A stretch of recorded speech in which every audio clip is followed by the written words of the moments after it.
Happy Monday. Welcome back to Retake the Week. Yeah, it's been pretty wild the past 7 days. I think we got 2 new MVPs crowned. I think Wonderful's his first ever MVP. Donk, it's his first MVP of the year, which is kind of crazy to think. So we're like 8 or 9 MVP events in.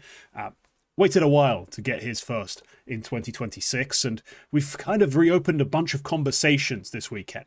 Who is vying for the major? Who can topple Vitality? Can the Vitality era be broken, finally?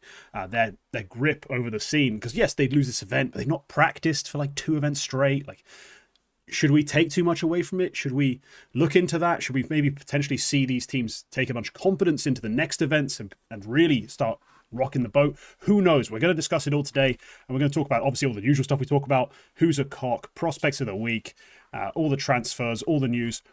Before we get into all of that, I've got to thank the members. Now, the members fund the putting of this show onto audio-only platforms and my extravagant lifestyle of being poor.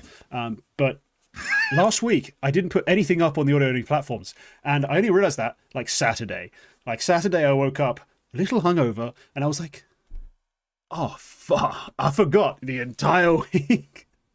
But there has been a new episode of the Contributors podcast, so I have I have done what I'm supposed to be doing in some senses. Thank you to the Court Honor Roll and our Court contributors, XL, Romich, and Amnesiac. They get access to the right to vote on things. They get access to the member Q&A, which we'll do another episode, I think, next week of that. So become a member if you want to ask us a question and have it answered on Retake the Week. Access to the King's Court, the BTS, and all the prospect demos and other things that, well, sometimes happen, but now I don't have much time for. But yeah, they still technically have access to all of that stuff.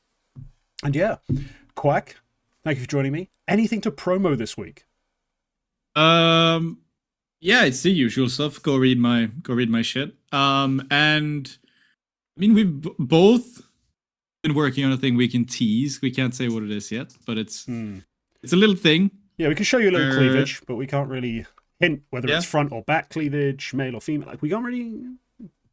Eventually you'll see it all. Eventually it'll all be out there for the full spread, so to speak. Will be available for you. We will spread. Yeah. Yes, we will. We will spread. So do with that. Do enjoy that with that. That's what I think Tom Scott says. Visual. Enjoy that vision. I mean, honestly, while we said we couldn't say what it is, that's entirely true. Exactly everything that we've said. We are doing a nude calendar. No, I'm joking. Yeah, of course, maybe. Am I not? You will probably find out in June, I think. And is it June? Oh, probably. I'd guess. Yeah, it's gonna be cool. Do you have anything to promo Kingt? I was about to say something like Tullius as the long version of T, but I realized that's not a name. No, it's not, and it's also not my name, quite importantly. No. Honestly, I've got the same thing to tease. Like, you know, me and Quack are involved. There's going to be some more people involved, I can say. Like, there's going to be more than just me and Quack involved, but obviously you lot should care about just us. Like, we're involved, so obviously look out for that. It's going to be exciting, and I can't wait to actually reveal it all, whatever it is, whatever format it takes or content it may be or may not be. And yeah, probably not going to be a nudie magazine or nudie calendar. Well, we'll see. We'll see. For charity. We could. Available on a black and orange website near you soon. But all right, let's get into this week's retake with, well, an event retake. We're going to begin. It'd be really helpful if these lower thirds were on screen. But yeah, we're going to begin with Astana, I believe, is the first one we're going to get into. Yeah, it's going to be Astana, and look, this was a pretty fun event. I can't lie. Like, the Astana retake was banging. I wasn't expecting that much. Like, we have been kind of disappointed by a lot of the teams that were expected to be at the top end of this event. But instead, we actually got a pretty sick event, some great Counter-Strike played. Some of the stars that have been missing from these teams really delivered. And I had a whole lot of fun. Honestly, I was able to watch a lot more of this than I expected. And what I did watch was pretty banterous. So we're going to begin with this grand final winner. Obviously, the champions of this event were Team Spirit. And we're going to start with a very simple question. Quack, Magixx and Sotfik greater than Chopper and Hally? Question mark? Like, do you believe that duo has proven itself to be better than Chopper Hally duo? Do you buy into the Sotfik revolution, the flash assist revolution, as we should put it? Because everyone's obsessed with that fucking stat now. Do you buy into this? Do you believe in this? Do you think this is the future of Team Spirit? Honestly, I kind of do. It's not rooted in like the results alone or the statistics alone. Like you always like to say that like flash assists are one of those things that counterintuitively don't align at all with actual wins. They don't. If you look at even there's a screenshot that HLTV posted of their own FTU page, where it's like at the top, Spirit, round win percentage, and then their flash assist numbers. I'm not sure what it's filtered by this list because it doesn't seem to be any particular order, but just go from the most leftmost column to the most rightmost column, which is round win percentage, then flash assist rate, or flash assist per round. And you just go through it and you're like, this is all over the place. Like one of the bottom teams in flash assist rate is one of the best round wins and other way round as well. It's one of the poorest correlating stats between winning rounds and flash assists in rounds.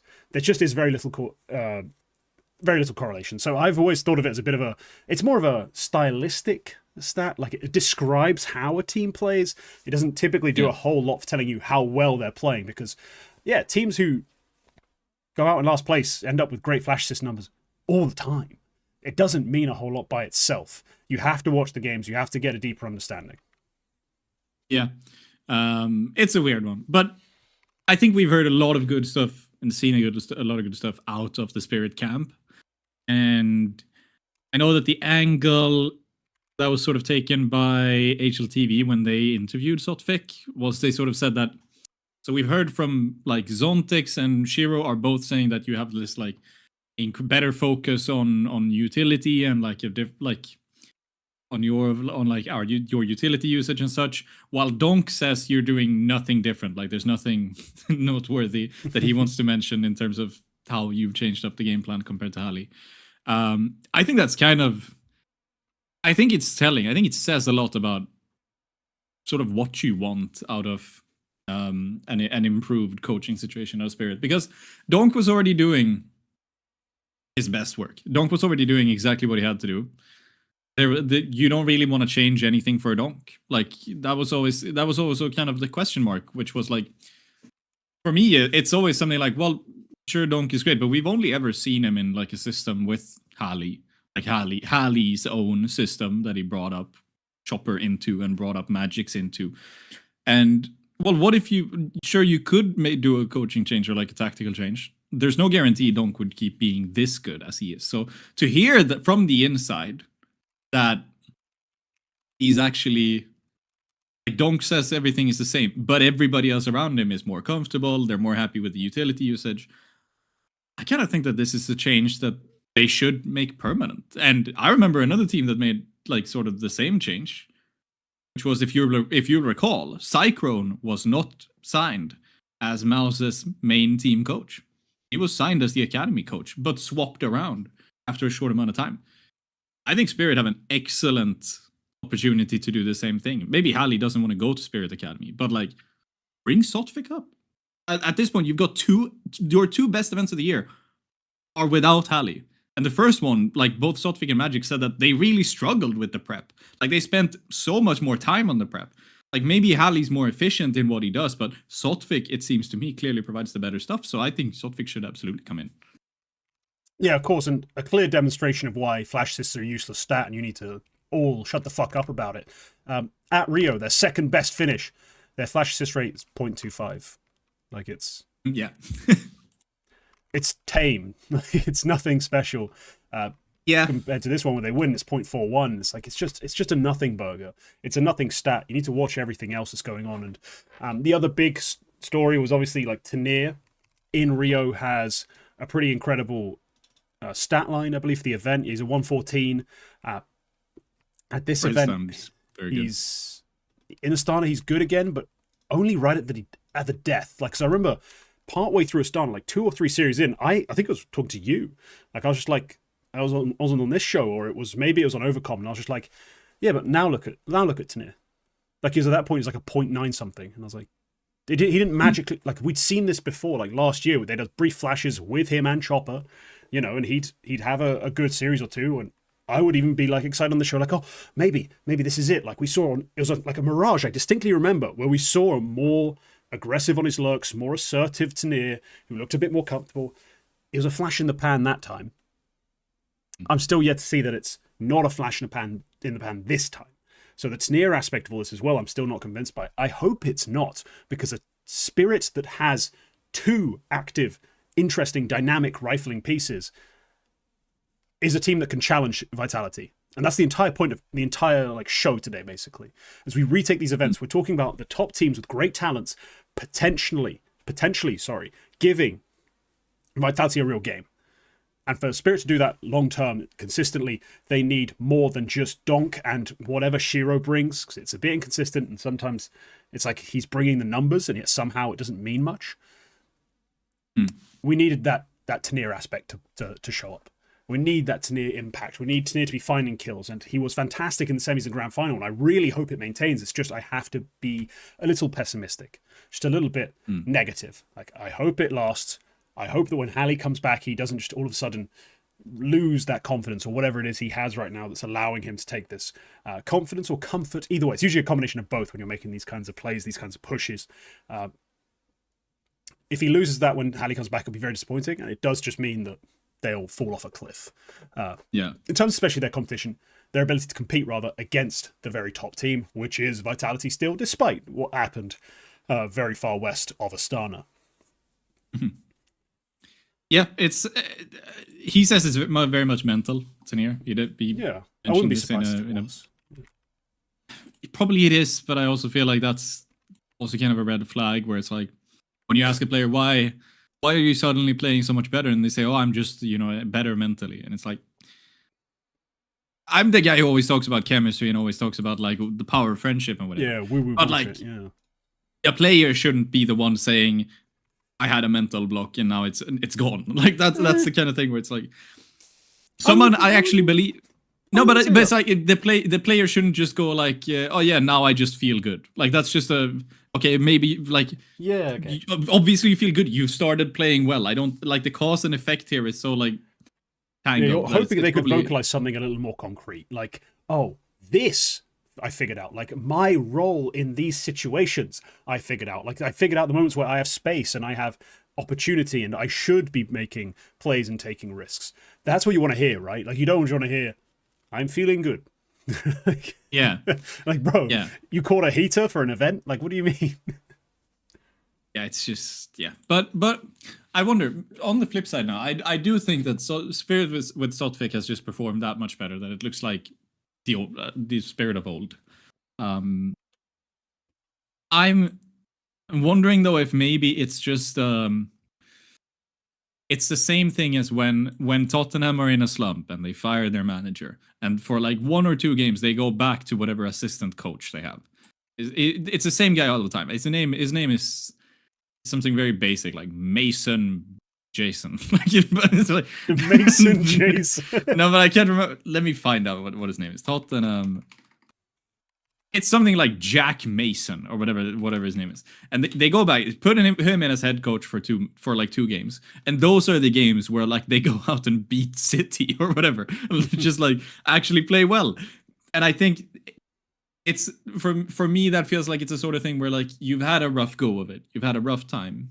You're sort of stuck trying to fix the problems you've been trying to fix for way too long. Where when you go to like, when you just hit the reset button and go back to somebody who is not capable of playing a high enough game to even have those problems, like so to speak, when you have problems with winning these couple of rounds, the guy you put in doesn't even know how to call those couple of rounds.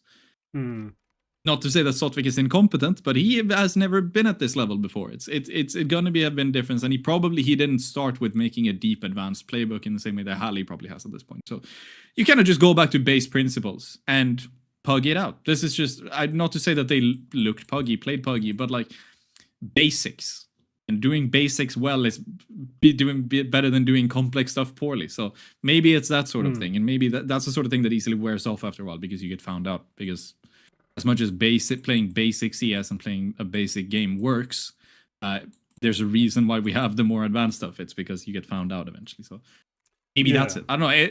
It's we'll see. Sotvik was very cryptic when asked about like, are you going to stay in the team or like what's going on with Hally, and he was like, we'll see after Astana. So I guess there's a chance that I think maybe Hally's signed up for the major and cannot be substituted. Maybe, but like maybe after the major. I don't know. Yeah, I don't know about that exact situation, but it's one of those things when you talk about his playbook. He doesn't have a playbook. Like they are just going to be running essentially Hally's playbook. There's nothing to discuss. I think the main difference, this is something that came up today for no reason in a conversation I had with nobody. Can't spoil what I was up to at on my lunch break, but it was. It almost feels like in the conversation Sotvik had and the things we got revealed, there's a distinction between how they used to talk about prep and how they talk about prep with Sotvik, where it's like it used to be a very Hally does prep. And we get told what the dizzle is, like, what's the dealio, homeboy? And he's like, flash here. Whereas Sotvik, it's more like, here, boys, let's prep. Like, let's prep. And maybe that has led to a greater understanding from the players. Like, I've made that case today that would help team, like IGLs especially, but just the team in general, to be better prepared and more fluidly, like, in understanding. Like, it's not just... oh, I've got to strictly like interpret, oh, that flash, is that the flash he means? I've watched the demo. I've seen the flash. I've seen what he's talking about. I've seen the examples I need to see. And understand things quicker, I can process them quicker, and make better decisions off the back of it. Like, that could be a factor. That's just Sotvik's approach to one detail of how they prep things could have helped them, could have made them feel more comfortable, especially. Like, it's, Counter-Strike is a game of vibes and feelings a lot of the time. We talk about it when there's changes to the game and like all of a sudden... a mechanic feels slightly different because the response time between your mouse move and a figurine moving or whatever the fuck else was slightly off, and it just threw you off your game. Like, feeling matters, and I think that might be this happens. a part of the reason. So look, there are reasons to believe the Magixx Sotvik duo is more effective. All I'm going to say about this, because I was a deeply anti-Magixx person when the move happened. You remember me on this show? I was probably very obstinate about it. I was like, no, this is a terrible fucking idea. Best case scenario, what? He learns and eventually becomes slightly worse than Chopper? Like, what was the point? We officially reached the point. He is as good as Chopper. I was wrong. This is as good as having Chopper in the team. You are now able to win events without Vitality and attending. You still haven't peaked as high as you did with Chopper, and we'll see if that does happen. If you've at least hit that milestone, you can now win events without Vitality. Congratulations. All of this has led to that. Just find out if you can take the next step. Obviously, if I do turn out to be wrong and they end up being amazing, it's because of the Sotvik Hally change. I wasn't wrong. Suck it. I refuse to admit defeat. I'm going to be a stubborn twat about it. It's not my fault they decided to change coach. It's not my fault. I made a very specific comment. This is clearly muddied the waters, and I cannot be questioned. But yeah, huge win for them. Obviously, a 3-0 win over Falcons at the grand final that was really competitive on map 1. A bit of a wet fart on map 2. Then map 3 was again decently competitive. It's just Falcons didn't take any sort of... They never felt like they had any game really like in their hands. Like, am I going crazy? Like, even map 1 that goes to OT, I still thought like, yeah, this is Spirit's game. Like, this is their map. Sure, Falcons are able to get it to OT, but yeah, as OT proved, like, Spirit were just the better side on the day. Yeah, Spirit played excellent throughout the event as a whole. I think it's I wouldn't say it was always their event to win, but I think they showed in the group stage that they were going to be real dangerous, and it was going to be. I kind of put them in the final, as like when they went 3-0 in the Swiss stage. I kind of was like, yeah, like they're gonna be in the final, and yeah, look at the brackets. It's like dodgy G2 and dodgy Maus. Like, they should be in the final, right? Yeah, but like even before we knew that, I was like, there's nobody who can appear in these quarters and semis. Not even really Falcons that was going to be a problem for them before the final. Because I think if Falcons performed in such a way in the Swiss stage where they ended up against Spirit in the quarterfinal, I'm not even sure that was technically possible. then I think even then I would have given the edge to Spirit. But honestly, heading into the final, I was maybe thinking it was going to be Falcons, to be honest. I wasn't there. I thought this is a series that Spirit should win. You know, they've been together longer. They were in better form at this event specifically. The only thing that would stop them beating Falcons, this is why I was like, all right, fucking get the napkin on, fucking sit down in my seat, let's watch the fucking feast. Because if Falcons do win it, it's prime bullshit. You know, it's Carrigan vibe calling his mind off, like just crazy fucking ideas and concepts and just, all right, fuck it, guys. We'll throw this fake. I will lurk here, and then we'll throw this rotate in. Like mid-round, he's improvised a bunch of that, and alongside that, Mosey's hitting shots, Kyosuke's hitting shots, Nico's hitting shots. Like it'd be so banger if Falcons did win. They'd have to do so much. Instead, yeah, again, 2 competitive maps, 1 less so. It basically the realistic option happened. Like the real world came knocking in that best of 5, especially on Mirage, where Falcons did not have anything. Their T side was a bit wank, and they just got outplayed, like thoroughly outplayed on that map. So still positive. We still have positives, and we can get into Falcons right now. It's a pretty natural transition now that we start talking about the grand final. Failclowns no longer. Is that the conclusion we can sort of draw from this event? Because look, the group stage had some decent wins. Not all of them, you know, necessarily the bangers of all bangers. Like they beat Monty, and the Mongols is still a good team. Still a good enough team. But then they went on in playoffs to have that thrilling series with Furia. An easy Magic win. So there are some positives to take away. And for me, the fact that they do beat a pretty inspired-looking Furia in that quarter just lets me know that we were kind of right, those of us who are optimistic about this move, about the things that are going to be better going forward. Like the fit with Carrigan has somewhat improved. The ability to play on the big stages, especially for Kyosuke, seems to have improved. This is a team that are not necessarily destined for greatness and will win everything, not necessarily, but at least return to proper competitive relevance once again. Yes, you mentioned some of the results there in the Swiss stage, and I noticed there's one South American team you did not mention. They're about. I wonder if maybe you've been eating eggs lately. I've been drinking a lot of milk, eating eggs. You know, every time I talk, there's milk bubbling out my ass.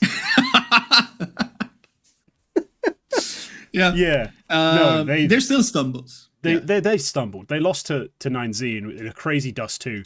And as some sexy genius predicted, it was never going to last. This 9Z form, we've seen it before. We'll see it again, I'm sure, at some point in a year or two. Yep. They're sharp. They're intuitive players. They play off vibe and like mid-round read and a lot of this stuff. And they have some prep ability. Like clearly they had some stuff prepped for those series they won in the groups. But they're just not an elite team. And that loss was a bit of a shock, and it, you know, raged up or brought out the Argentinian fans, like, I don't know, only a politician could dream of without needing to mention one specific island. Like, you know, it's their only tactics, their only go-to. Like, they want to piss off the crowd or rile them up or make them ignore an issue. They've got one tactic. Yeah. Oh, here's the second one. Hope 9Z actually fucking do something, because apparently that got them up in arms. Yeah. I can forgive losing that match, but I'm not going to say that Falcons were much better than they've been before. I think the only, like, I did still give them the edge going into the final, because I just felt that at that point Falcons were kind of looking pretty strong. The vibes looked better than ever, and it's like I could see them just kind of rolling with this and just running over the final. But they did still have that 9Z match, which was a loss. That Mongols game, it was a banger, and the fact that they do win it in the end, I think, is a strong, it's a strong sign for Falcons. they still had that one moment on Dust 2, which was like the first radar moment with Kerrigan, and they lost Inferno, which is another one, which is like that's historically a strong map for Kerrigan and Falcons as well. He's just fucking started playing with this team. It's Mongols' pick. I'm not too worried. Yeah, no, it's just. I mean, I think it's too early to call that this Falcons is massively better than they have been before. Is more so where I'm coming from, because these stumbles were happening even when Falcons were at their best. They kept losing these sort of games. Most good teams do. It's rare that even Vitality do get embarrassing group stage losses occasionally, and here and there, like. The problem is the grand final, where they get 3-0'd. That has always been the problem for Falcons.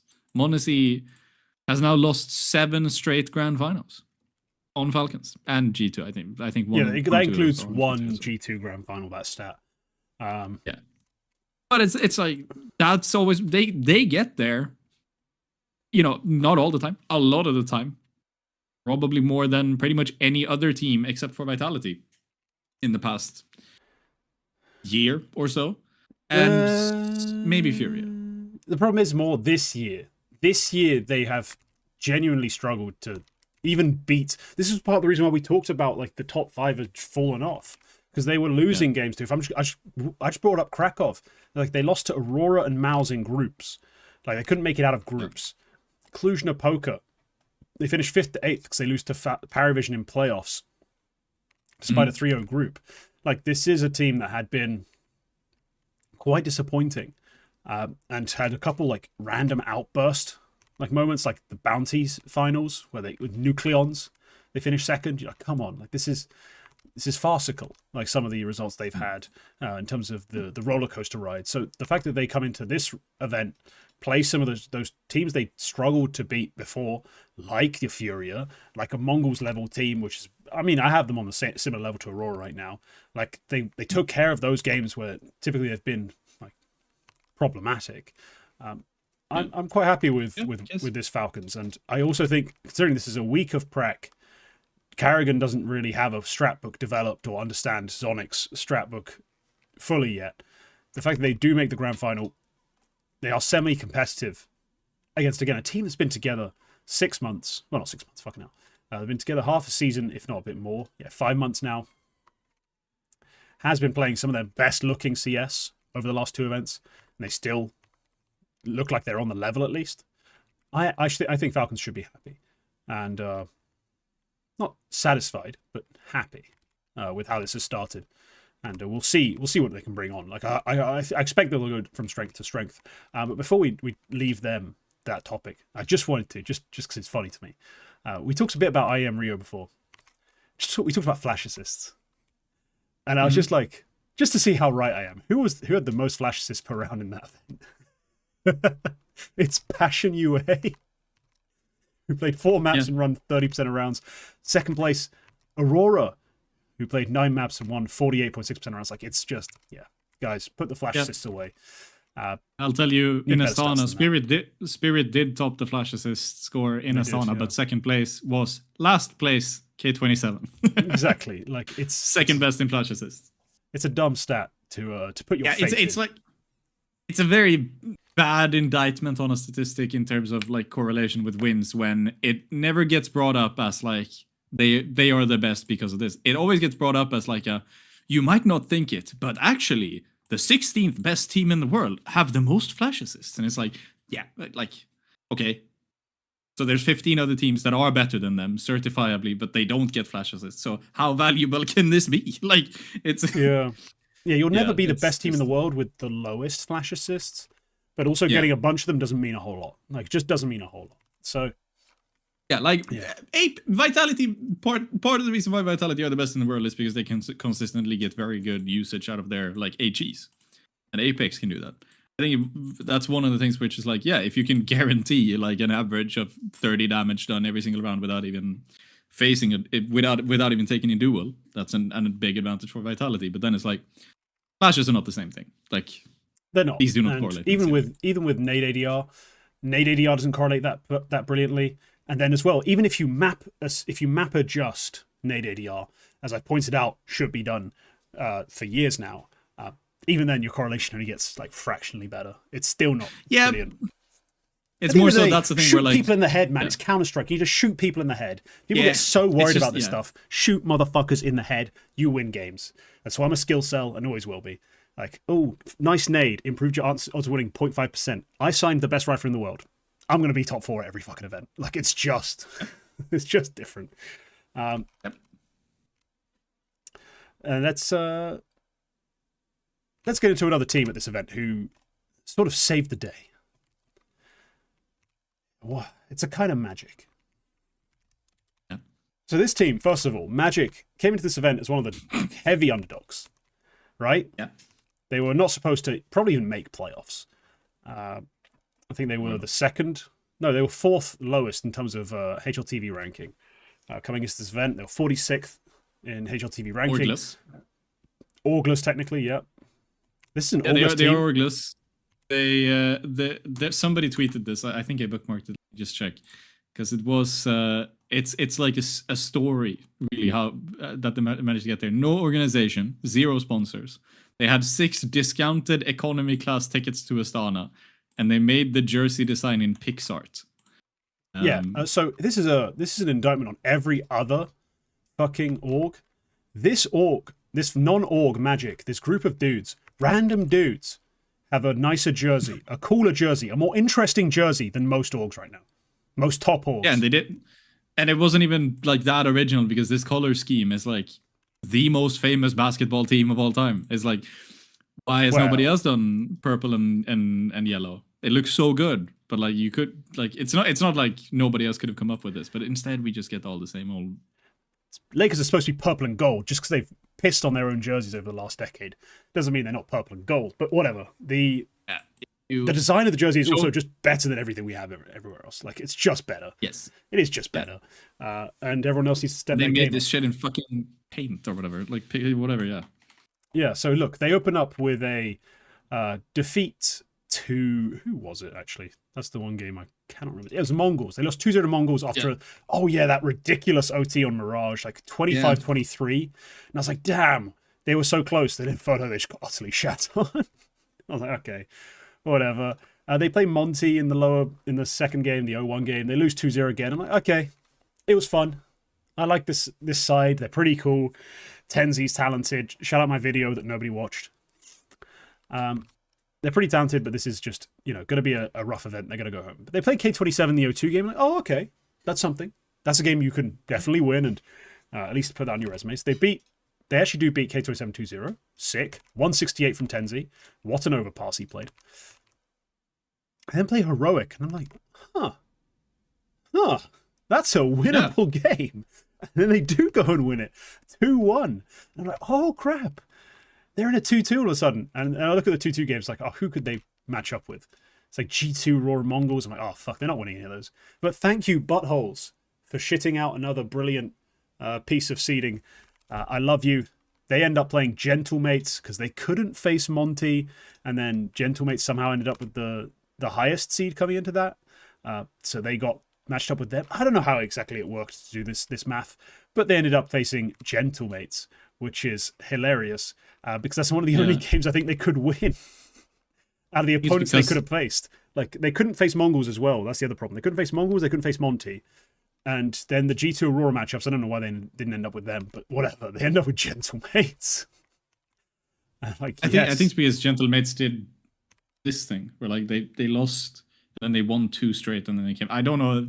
They did. They lost 1-2 straight and lost to Furia, so they must have ended up with the highest like rating by dark holes, and that's why they. But Aurora did the same thing, so it's just but Aurora probably beat lesser teams. They beat the Huns, Paravision, and then they lost to Maus, and Maus must have had a lower rating than Furia. Yeah, and I guess it's that's the thing. But when you lose to a higher ranked team, you get a smaller penalty or whatever. Yeah, but anyway, what matters is they end up facing up against a team they could beat.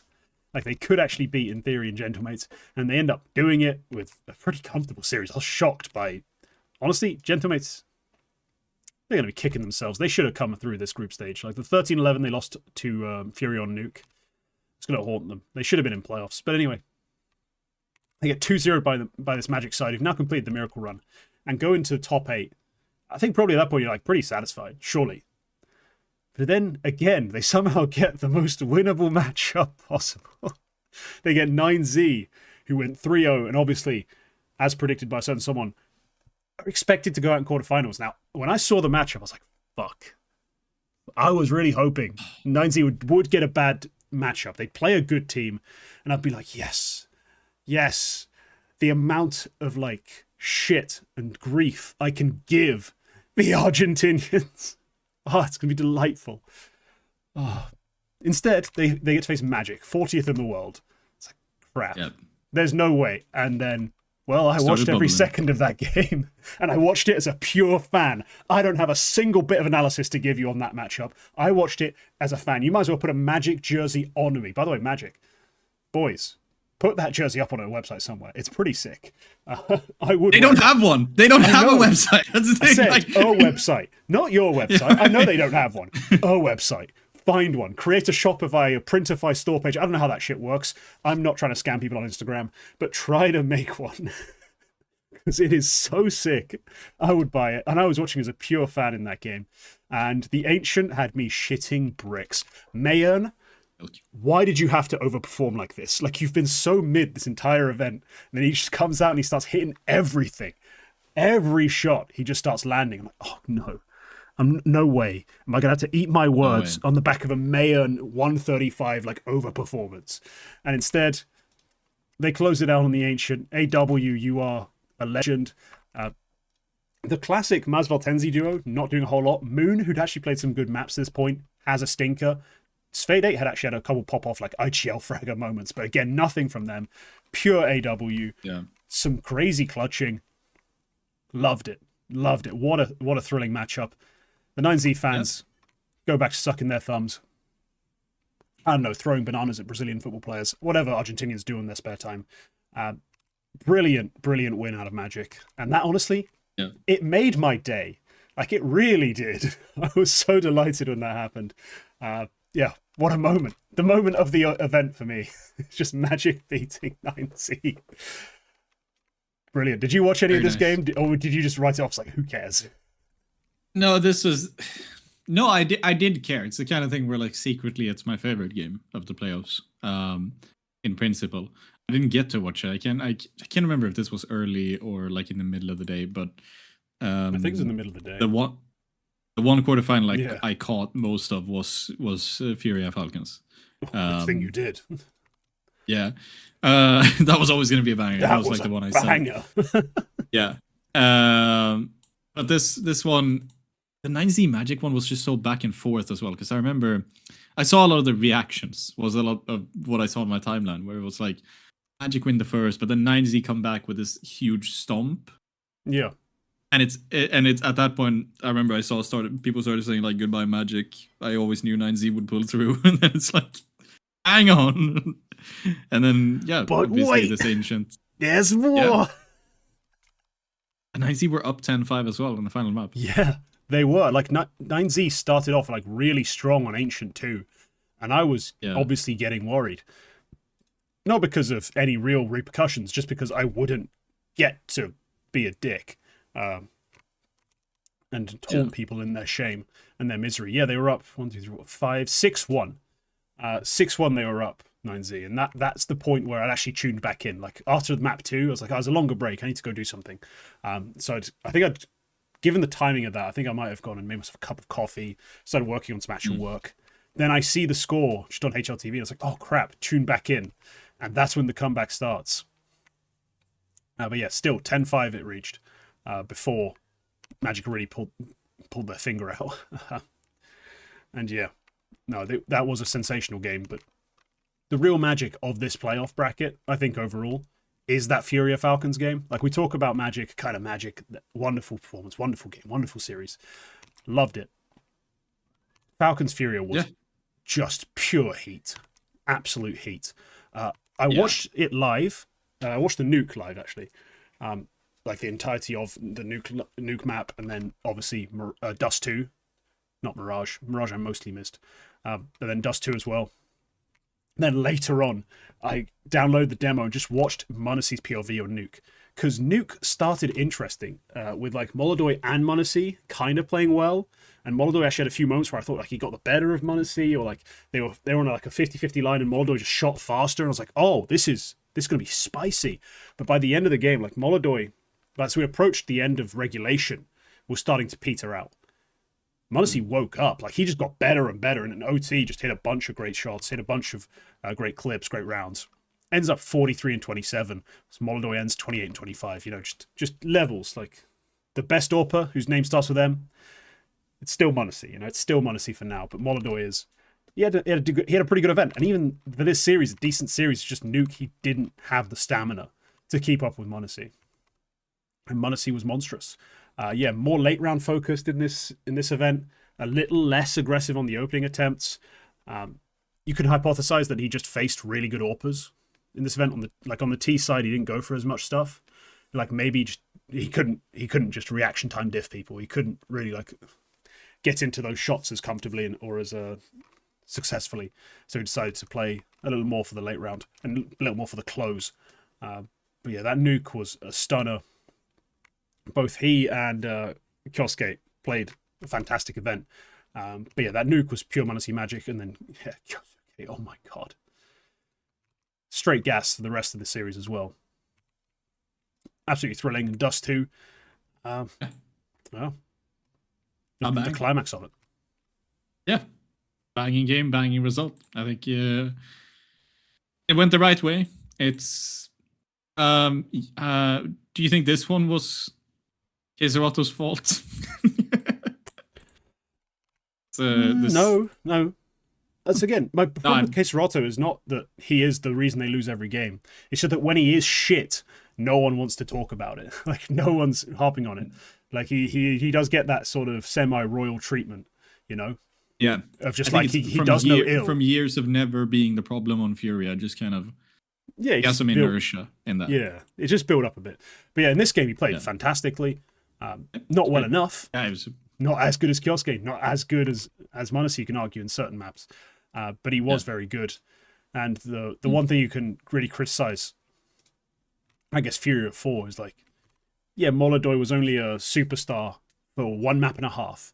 And that's mostly because map 2 lasted 2 maps worth of CS, right? Like, he's really good for most of regulation, if not almost all of regulation, on that Nuke game. It's just by the end he falls off, then Dust 2, he's no longer able to produce in the same way that he had on the first 2 maps of actual play. Brilliant series, and one that honestly encourages me in terms of Falcon's future, but also Furia's future. Like, they found, I don't know if they've actually found something to play for, you know, in the most real sense, but they have certainly figured out how to play some good CS. Like they weren't doing in the last event. Could just be individuals stepping up. It could be that they've had some sort of conversation about it, address certain problems they've been having. I couldn't tell you. What I can tell you is this is a more positive sign. It's a sign of life from them, and that was an incredible game. Yeah, it was a banger. Let's get into Atlanta, shall we? Atlanta also happened, and Atlanta was interesting. I think it's the best way to put it, because it wasn't as entertaining, and for me, it wasn't as watchable, quite importantly, as Astana. But it certainly has some repercussions and some massive overperformances. And let's begin with, honestly, the most entertaining overperformance of them all. Wonderful wins his first ever MVP. Yeah. With a 131 rating. He's a gangster like the entire way through. Like, I think his worst series is that BetBoom series in playoff. Yeah, and then I'm looking through the groups. Was he like ever bad in groups? Banger. No, he wasn't. Oh, he wasn't. He had a relatively weak GamerLegion series. But yeah, then he banged out against Legacy. Like, he actually played a fantastic event. And we have to give him his credit, because he's one of the pieces we've always commented on. Like, he has a ceiling. We've never seen him really, like, for a long period, play at that ceiling for Na'Vi. And if Na'Vi have, especially now that Mikaze's in the mix, if Na'Vi have a Mikaze, like a very effective opener, take a lot of hard entry paths and hit crazy shots, clear out a lot of space. If you can then also have Wonderful, like trading and on the back end, providing a lot of firepower as well, The team's got another weapon. It's got another tool. And we saw at this event, holy crap, it looks good. It does look really good when Wonderful's firing. Yeah, and I'll say that, like, I think a lot actually, like a surprising amount. Wonderful's teammates will always bring up how his biggest problem is his own confidence and his own like mentality, and like how he puts pressure on himself. And that's something that Alexi B has said in interviews, and even after this event now, Imme came out in an interview and said that like it's all just a confidence thing for him. And like when he's confident, he's doing good. And I think he hinted at it as well in his MVP interview with HLTV. And in this case, I can actually kind of believe it, because in this case, it's quite clear. And I think that maybe finally like getting that MVP award that I think in a way he was kind of destined to get at some point. Being that he was on this team and being that all of his teammates have already had them. It kind of feels to me that maybe finally Wonderful is going to unlock something. Like finally, not necessarily saying that he's a 125 every event as he was here. The opposition was a little bit weaker than what you're going to see at the major, for example. I don't necessarily think that his average is going to change all that much. It's more so just that like before he's often been bad in the higher pressure games, or even when he's played well, his team around him have maybe not been quite as good. I think at this point, Na'Vi are probably at their best since 2024. And I think he has some of the best teammates. Like they've had a straight upgrade in Makaze. I think as much as Imme is a problem, increasingly a problem, I think maybe that's just, I think maybe that's just exaggerated, not exaggerated, but it's accentuated by the fact that Makaze is now so much better than what the rest of the team was before. And Wonderful is that much better than he was before. That it does Imme highlight sort of more and stands more out violently that Imme is just kind of shit.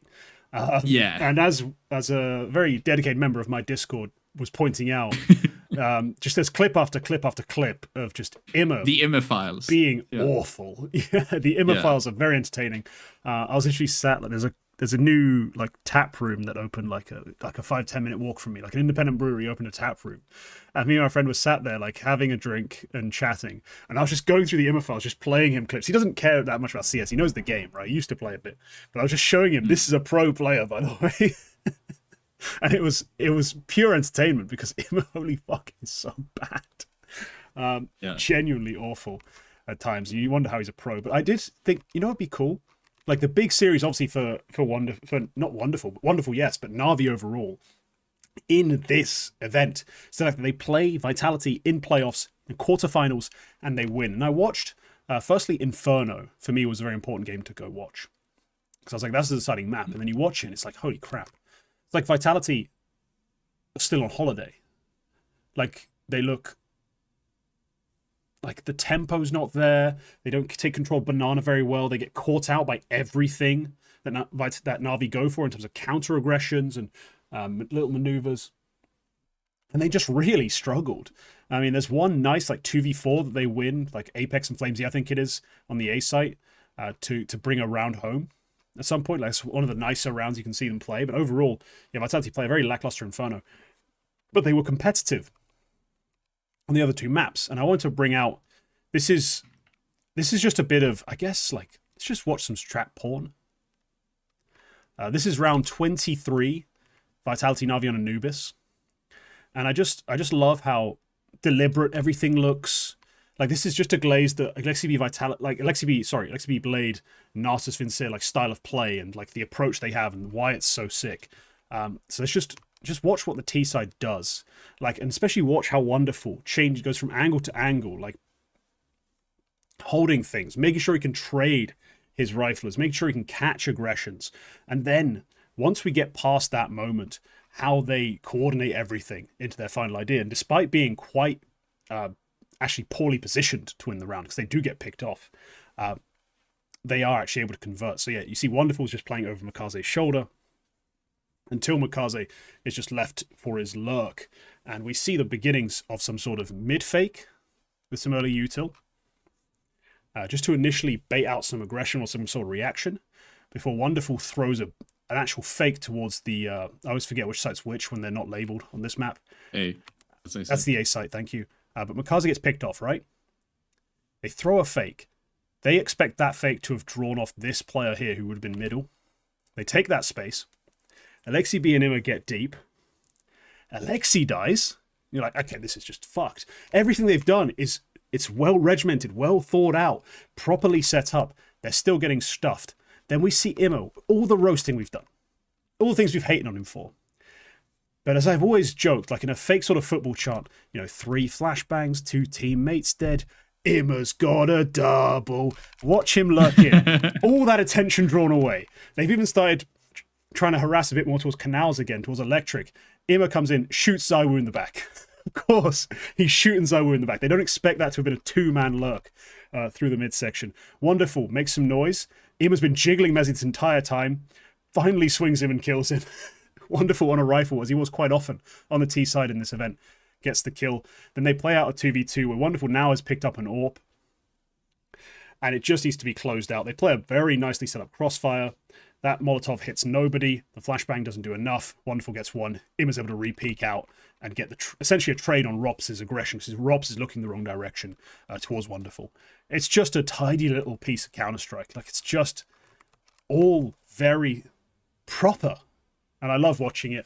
And of course, yeah, this is the role Imma plays. I think just to perfectly highlight, this is what he does. This is why Na'Vi, are able to get him such great ratings despite his clear mechanical deficiency. It's like hitting those gaps, hitting those timings, using his teammates' presence to get extra kills or get free kills. It's see it all on display there. And yeah, Wonderful in this event. Another reason I chose this round. He's on a rifle for a lot of the T side. His T side AWPing numbers are very low. CT side, his AWPing numbers are insanely high. And he was saving a little more than usual, going for a few more openers, trading out a lot of kills. Like, he was very effective on that CT AWP. And the T side, he's just a fantastic pack rifle. Like, if you've ever watched a Wonderful POV, you just know he's a pretty good rifler. And in a pack situation, he's just as good as anyone you could pay to be a full-time rifler. So it's lovely to see him, especially winning in that way as well. So Wonderful, a well-deserved MVP, especially when you look at the ratings throughout the games they play, like the big games they play. He's a 145 against Vitality, and then in that grand final, he's a 144. So there's no real case to make against him, I think, to be the MVP. We'll talk about the real MVP later. We're going to do that after we've done both event retakes. We'll talk about some underrated players from these events. I think some players who are going to not quite get the credit they deserve. I think there are some interesting picks to talk about there. But yeah, Wonderful, great event. Na'Vi, classic Na'Vi. Got to glaze a bit of that Alexi B Blade system, working to get something out of the player we are every week hating. Just some classic tropes being touched on. Quack. Na'Vi take this title, defeat Vitality. A big deal? Yeah, I think in a weird way, I have this maybe superstition almost that this letting off the gas that Vitality obviously did for Atlanta, the way they've been talking about how they were just on vacation, pretty much, how they didn't practice at all before Atlanta, not even before Fort Worth either. It was going to come at some point. I guess at some point you just take a holiday. You just take a break. And I think maybe the reason why they've done this now, just before the major, the final event they play before the major, is to sort of test the waters in a weird way. And I have this weird superstition that had they won Atlanta anyway, they would have been lulled into this sense of security where there would have been a chance that they would instead have made the slip-ups at the major. Now instead I have this feeling that okay, now they've had the reality check. They know where the limit is. They know how much work they need to put in, and they've made the mistakes that they can now learn from and not repeat. And now they're going to be good in Cologne anyway, and they're going to win it. It's it's more of a superstition than it is analysis. But I just have this annoying feeling that that's where we're going to end up. I genuinely think this is actually, rather than them taking a break and finding out, we can't just take a break and win everything, we actually need to do the prep. I think no, this is them understanding what happened last year, which is where they ran through without real time or breaks the entire first season, finally relaxed, and they relaxed too hard. You know, they relaxed way too hard in the second half of the year. So they've decided, I think, logically, they're going to break up each season into two. Like they're going to, instead of having just a half the year break, half point of the year break, they're going to actually just kind of relax at some point in the regular season, just to make sure they don't burn themselves out in the same way. They can do all the prep that's made them so effective. You know, we've always talked about their util sets being clearly prepped for opponents. Their util sets just being incredibly effective and incredibly well thought out in general. Like that takes a lot of prep. They're giving themselves that time by taking time now. Like, yeah, let's go on holiday. Let's go look at some fucking rocks and a city. Like, let's just do some stupid life stuff. Just in the middle of the calendar, because we don't need to win everything. It doesn't matter. At the end of the day, winning every single event versus winning basically every single event, and especially all the majors and colognes and whatever the hell else is, all the prestigious events. I know this year colognes are major, so it kind of pisses on that. But just focusing on the bigger events, allowing some of the middle of the season, fucking Atlanta, like allowing some of that stuff to fall by the wayside, I think is smart. And it does lead to, I guess, this result where they don't win the event. But still, I think a huge win for Na'Vi. Yeah, it's more so, it's kind of what I mean, but they still win Fort Worth even while they have taken their foot off the gas. That's even the while they have first event, yeah. Yeah, they still win Fort Worth, so I think maybe imagine the material they have now. Because now, imagine if you are part of Vitality's coaching staff, like their analyst or their whatever, and you have these like, okay, here's the rounds in the event where we practiced, and we played against Na'Vi, and, you know, we did these rounds on this map, okay? And you see how Zaiwu is moving. Now, here's the one where we hadn't practiced, and you see Zaiwu instead does this for some fucking reason. So now you know what not to do. And it's like, imagine instead that they had cruised through Atlanta despite the lack of practice and still won Atlanta. Imagine the security you would have had, and like you wouldn't have had the adrenaline going into playoffs. Like, what if we lose? Because at that point, you're just like, I think you would just be like, fuck, we're invincible. We can't lose. We will never lose again. That's probably how I would have felt if I was in that situation. But now they didn't win, so now they've ruined it for all of us. And Vitality are going to win Cologne. It's just like, just imagine the team talk after the game. Like, if you had won this event, like, she'd be like, bro, we're not even trying. Fuck, we have, like, you boys, we tried to take a break and it's just, we cannot. Like, it's not possible. To win this, it's not possible. They must be giving it away. Huh? Fuck. Is this a bar in America? It is free, you know. They're giving it away. Is it the accent? I don't know. But yeah. They maybe that is true. Maybe if they had won this, they'd have been too successful and would have struggled in Cologne. Yeah, but I do think I do genuinely think that was pre-planned, and the mentality would have still been, we're taking this break, even if we win it, just so that we can then work hard again. Like, I don't think they would have actually fully given up on their hopes. But yeah, that kind of raises the question that I was supposed to be broaching in this section. Like, have Vitality kind of let slip their era, let slip their dominance, combining the fact they did lose in Atlanta and the fact that we saw such awesome play in Astana. Is there something to this Vitality period that just now feels a little less dominant, a little less imperious? Like, they're just not as big a deal off the back of this weekend? Like, this weekend just by itself kind of just feels like their reign of terror is ending, or do you just think it's just it's just going to be a little blip in the storyline? No, I mean, it's fucking terrifying. The fact that what it took for Na'Vi to win this game was that Vitality didn't practice for 3 weeks, didn't play anything, and like, that's how much it took for them to win the series, a playoff series against Vitality. And I guess for BetBoom to win a group stage series as well. It's worth noting. Very important. Yeah, it's terrifying that's the kind of thing that like would send some other teams into CCT. But like, for Vitality, all it means is losing in quarters. Like, that's like not practicing for 3 weeks is why FlyQuest are not even the third best team in Australia at this point. It's like, that's, I guess they are maybe the second best, whatever. But But for Vitality, it's just fuck. Like, it's just Yeah. They're still somehow it's still a pretty terrifying good. thought. Like, they're still pretty Yeah. good at the end of the day, and that's it's just kind of the reality we live in. Unfortunately, they're just not shit. We wish they would be soon enough, but no. It's I don't think it kills Vitality in any sense. I think especially after, like you said, after last year, like improving on what they did last year was allowing themselves this break. I think it's a wise decision, and it's again, it's fucking terrifying that that's the way we're talking about them losing a quarterfinal, because that should be like a watershed event, but they've managed to like do it in such a way where it's like, nah, this just it means nothing. This. They won't even let us have this. Like, that's so no, we evil. can't even have that. It's like, yeah, we didn't practice at all, and that's how we managed to slip up and lose one best of 3. We lost one best of 3 because we just didn't practice. It's fuck you. Yeah, like that's essentially what they said to us. Yeah, I guess the one thing you can kind of take away from it is that, like, they bleed. Like they are mortal. Yeah, they're not gods to some degree.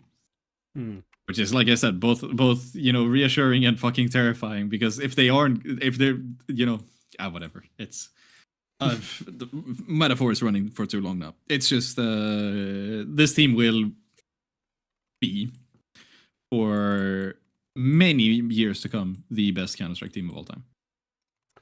Yeah, most likely. Let's get into some other teams who had unexpected results here, and whether or not you believe they matter at all. So, GamerLegion and BetBoom both made semi-finals. I guess Legacy as well. We can throw Legacy onto the pile here, but for me, I didn't care about Legacy. I don't know why. I just... From the first second Legacy started winning games, I just didn't care. I don't know why. Maybe the same way 9Z, it's like I just know it's not real. But in any case, GamerLegion, Legacy, BetBoom all made top 4 at this event when they really weren't expecting to. I think the highest of those was like the 6th seeds, GamerLegion. They were 6th highest rated of these, or ranked of these teams before the event starts. All 3 of them make top 4, so that's ahead of teams like Vitality, of course, but Astralis, Foot, and FaZe. Does this signal anything positive for any of these teams? Like, which one do you actually think... Let's put it this way. Fuck it, let's make it more interesting. This framing. Which one of those 3 teams who made top 4, who weren't supposed to, do you believe has actually shown us the most we can trust? Like, which one has actually shown us an uptick in level that you think is sustainable and means they are back in the running for like top 10 for the rest of the season? Because neither one of these teams, well, one of these teams has never been in the running for top 10. But do you think any of them? Do you think one of them in particular? Like, is there some real promise shown by this run? I'd probably say GamerLegion on the face of it. And it's a boring answer because they are the higher ranked team. I think Legacy are the ones that I would probably put Legacy above BetBoom in that discussion, because BetBoom have so much like flux at the moment because their roster is uncertain. They're playing with, I think, formally only 1 stand-in, but like 2 stand-ins, 2 players they weren't planning on finishing the season with.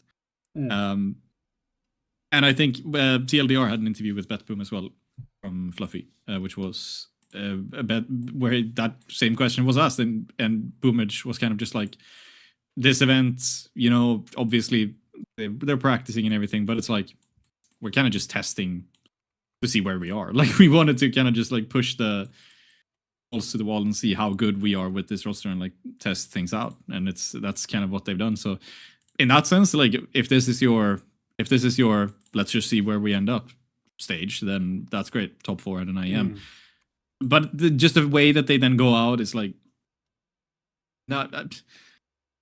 if Navi was beatable in the semifinal, I don't know, but definitely that 3rd place decider was very winnable, and they get 7 rounds. It's just a little bit of an indictment on why I think they're just below Legacy, and also the fact that Legacy more recently, I think, were closer to this level than BetBoom have ever been. At least BetBoom under Boomage, because it's Legacy we obviously saw at the end of last year in these, I would say maybe honestly this tier of event. It was the CS Asia Championships and those PGL events where Aurora was their closest opposition.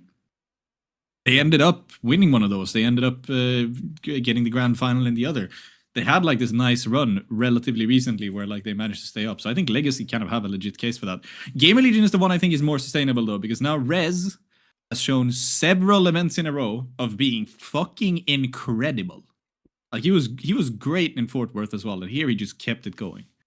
So it's just on a like kind of another level for him. I think Hypex as well in this event. The grand final is not much to speak of. The semifinal, same thing there. He was great in the quarter against Payne. He was great throughout the group stage. He was at one point when Wonderful knocked Zaiwu out, he was basically like the second best opper left in the event. And I think he maybe ended with that statistic as well. I don't think Sadsin. According to rating, you're saying, yeah. Not I don't think Sadsin. Passion statement there. No, it's just second best rated. But no, like Sadsin or Boomich didn't pass him. Safe didn't pass him as well. So again, it's a crop of very weak offers at this event. Yes, so yes. I'll just it's neither of them. Like the entire opera crop at this entire event is like Symmetry would probably be the third best on like pound for pound, and that's second best maybe. Pound for pound is generous, but yeah, simple as air. So maybe third best, but it's. I mean, okay, we're going to completely tangent. I'm going to make my pre this event AWPA ratings. Okay, rankings rather. So number 1 is Zaiwu. Coming into this event, I would have still held a lot of love for Fuzi. Despite some weak events. Then 3, I would have had Wonderful. 4, I'd still have Simple because I'm delusional. Simp. Sure, why not? Then 5 is probably Symmetry. So 5 is the best I can give for Symmetry, and that's just based on the fact that most of these other AWPers haven't played top position as much as he has, and he's had a couple good events. Like generally, he's not been that special. Post this event, you can argue that fucking Sizzy's overtaken it because Sizzy played a fantastic event. Yeah. And hello, happy Monday, Snay. But we are in a weird position. Yeah, GamerLegion, BetBoom, and Legacy make top 4. I would agree with you on your order. Actually, I think you've nailed it. Like, you don't always nail it, but you've nailed it on this one. Like, especially the Legacy portion where they should be the second most legit of these, despite the fact that it's an art over performance. Like, he individually puts up some crazy numbers in certain like key series, and you're just not expecting that. It is just a team that was clearly talented enough to be in this sort of position. They were, even if it was like very Lato focused and like Nissim was overperforming, like there's clearly just there's enough talent on this team to be kind of in the top 10 conversation with some consistency. So they should be taken seriously when they do this kind of thing, when they make this kind of run happen. But yeah, GamerLegion beating Payne and Legacy on their way to a grand final, which they lose 3-0, but they make Nuke very competitive. They make Anubis look more difficult than it should have been for Na'Vi beat Vitality on this map. Like Na'Vi are supposed to be a decent Anubis team. The fact that GamerLegion come in and give them a bit of a game is a shocker. I do think this GamerLegion side should take a lot of honestly, a lot of hype off this. And I'm talking like across the board. Like I tweeted about it. I watched back some of the rounds they played against Astralis. Like, and I was scrolling through them on my demo viewer, just like, shit. Snacks and IMD, I think the coach's name is. Yep.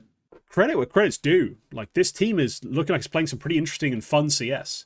And like, that's the one thing you'll always give Snacks credit for. It's like, he understands how to do ratty fucking plays. And you saw some of the lurks he was pulling off. I was like, yeah, okay. That's a smart little lurk. That's a cool little play. As much as I'm a Snacks hater, and I thought Hoaxy was the better G2 IGL, I can't complain about his GamerLegion performance right now. Like, this second stint of GamerLegion that he's put together is looking pretty good these last 2 events. Like, it had started fucking ugly. It started really ugly. Like, they were just bad originally this year. But these 2 events have been far more impressive, and I have to give Snacks some credit. Much to my chagrin, I have to give him some credit. Like he's done a good job of like mid-rounding these guys into the right positions, finding little openings for himself to get involved. He's not a fragging IGL, but he finds more interesting like moments and frags than most others, and it's also a better version of that than he was doing on like G2, where it did feel a bit more like he was just kind of baiting some of the best players in the world. Like it just didn't make sense. Yeah. On this roster, he's doing it more effectively, and it makes more sense. I'm a fan of what I'm seeing, so yeah.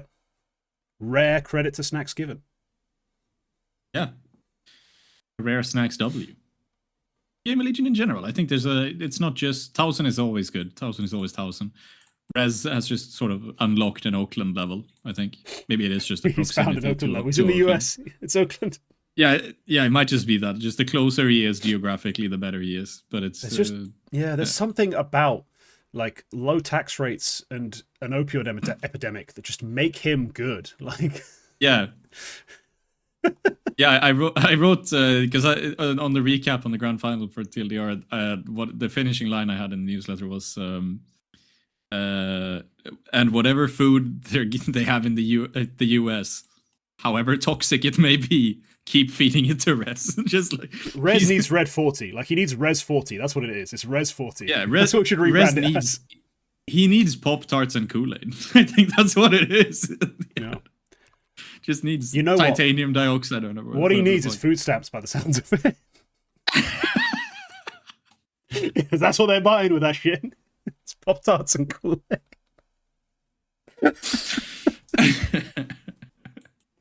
My God. Yeah. What a crazy... Like, Rez, when he's on, it just looks so good. Like, PR can have good games, Hypex can have good games, but when Rez is on, it just looks so good. So I really enjoy those matches. So yeah, you love to see it. And yeah, let's wrap up our our big retakes of this week in terms of big events with a segment that is introduced quite appropriately by Kevin Durant. This is, of course, you the real MVP. The real MVP. Thank you, KD. Yeah, let's talk about it. I'm going to open up with Atlanta, a player who you kind of touched on and that I noticed quite a bit. Towson. Towson actually just played fantastic CS, and he's not supposed to on this team. Like, he's really not meant to be a star feature of this roster. And yet in that Legacy Series, the Legacy Series that got him to the grand final, he's a 127, and he's just finding kills in appropriate and inappropriate moments. Like, he just shouldn't be so productive. I was really impressed with him. For the event, I can't remember what he comes out as in terms of his rating. It's pretty good. It's not insane. 107. Yeah, 107, which for a fourth best, like for the fourth man on a team, like an actual kind of supportive element, is incredible. And yeah, he won a good number of clutches. He found his moments, great swing. This was just a really good event from a support player. Topped the ratings chart in a big playoff series. This is you're the real MVP type of performance. Like, I have to give him a lot of credit. I loved watching him play in this event. I did genuinely enjoy GamerLegion more than I expected, and he was a big part of it.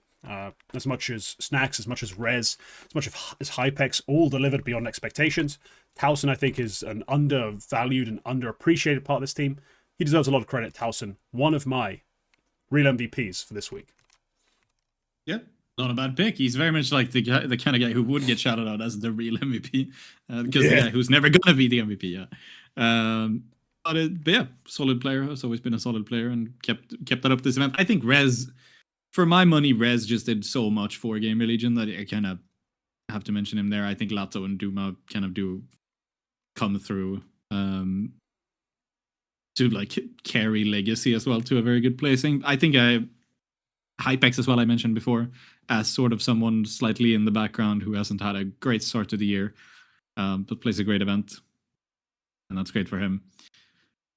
It'll be Rez for me, though. He's a little bit up and down map to map, but I think he was very good in at least one of the maps. I'm talking very good in at least one of the maps, pretty much every single series they played. Very much like when you've got a player, like he's dropping so many maps here that are like above a 1.9. It's like, you know, if you've got a player doing that, then you can't really, it's going to be a lot more difficult to lose. So very nice for GamerLegion. For Astana, it's hard to give it to a Magic player. But yeah, I think there's there's slimmer pickings, I think, for real MVPs in the sense we talk about it for Astana. I mean, I want to give some credit, firstly, to a player who was kind of held against me in a way that the 9Z fans would not appreciate. Luchov, I think, played a fantastic game, especially in those groups. Now, sure, in playoffs, he wasn't able to be quite as magical.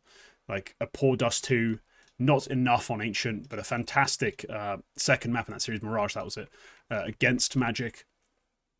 Where he looked like everything he was chalked up to be after that group performance, where he bodied Falcons and Parry Vision. But yeah, Luchov played an absolutely insane event, and part of the reason why I'm bringing this up is I don't think we're going to get too many opportunities to praise him in the coming months, because I don't think 9Z will maintain this, but Luchov himself, an incredible performance, and he's shown himself to be a very valuable addition to 9Z. Yeah. Yep. Series to series also, he just kind of kept it going. Yeah. I'm very blurry, have I not? There we go. Mm-hmm. I need a lamp. Luchev was one of the guys I was going to mention. I think maybe the other guy I kind of had in mind, I want to mention in terms of being like an uptick or like being very valuable for the team. I think I'm going to give it to Xertion. Oh, because he had. I was going to go into because V Luchov was an honorable mention. Yeah. Because holy fuck, Xertion. Yeah. Can you say that maybe his in-game leading performance wasn't quite as good as it might have been otherwise? Yes, maybe. Like it's you know, they always say they frag less because they can't look at their crosshair, but obviously he was looking at his crosshair. But they made semis. Like semis on your IGL debut is absolutely not bad. Nobody gets in-game leading, right? Yeah. Sorry, but the context of how he does it as well. It's like, okay, so he takes over IGL ship, whatever you want to call it, and then drops a 130 something. Is the only player on his team above a 103 for the event.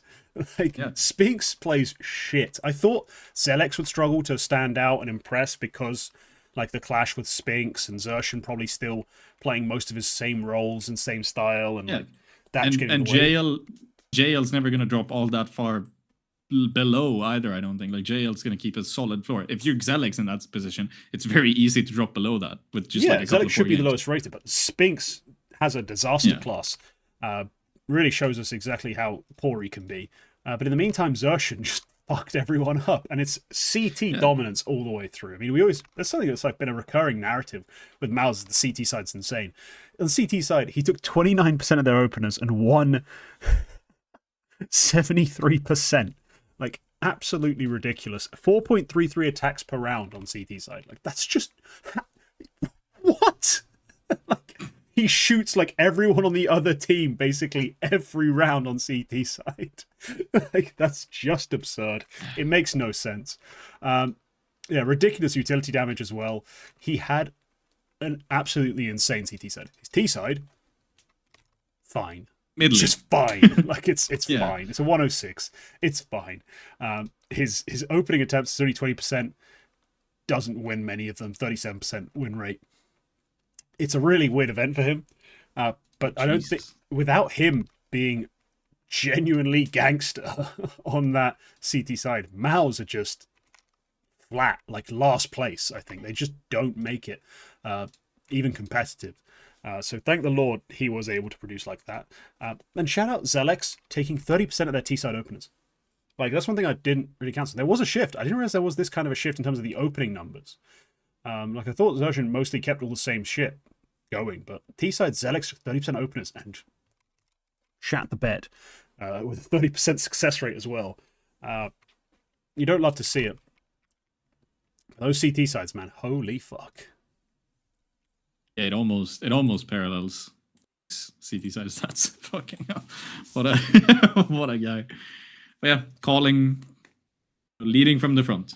And if ever there has been a debut in-game leading performance that has the klaxons blaring of honeymoon phase, it would be this one.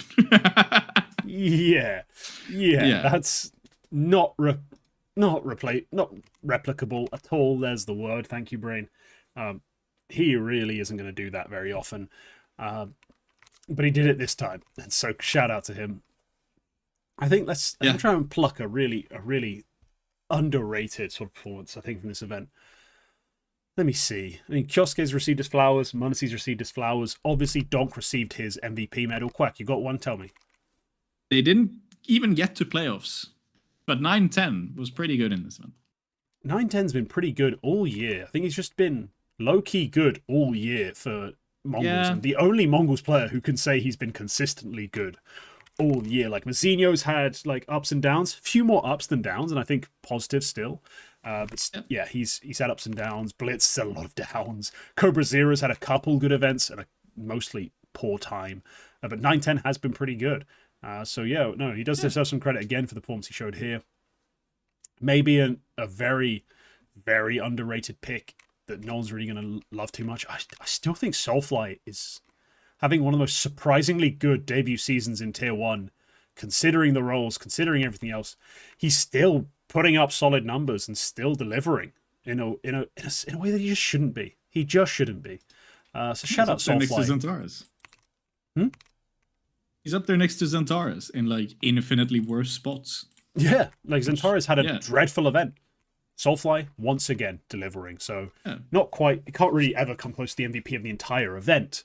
But he can get some credit from us. Like, what a stud. Still performing. I mean, no hair, no problem. He's in Turkey already. Doesn't need the hair. Just keeps fragging.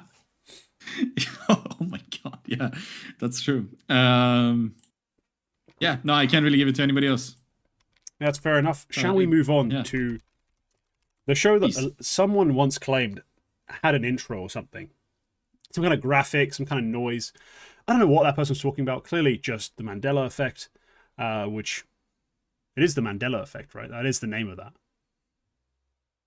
What else would it be, Kingt? Yeah, I wouldn't know. I'm not Mandela. It's very funny that you forget the name of the Mandela effect. Well, I'm just unsure about it. But it's time for Cock of the Week. It's very ironic.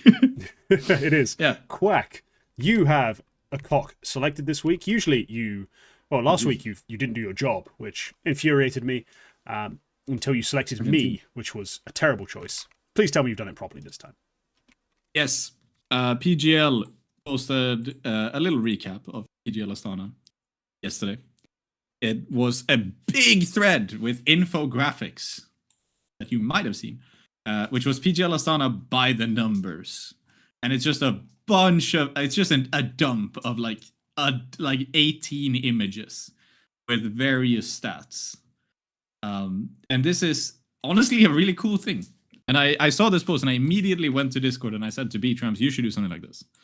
This is like a lot of this stuff is irrelevant.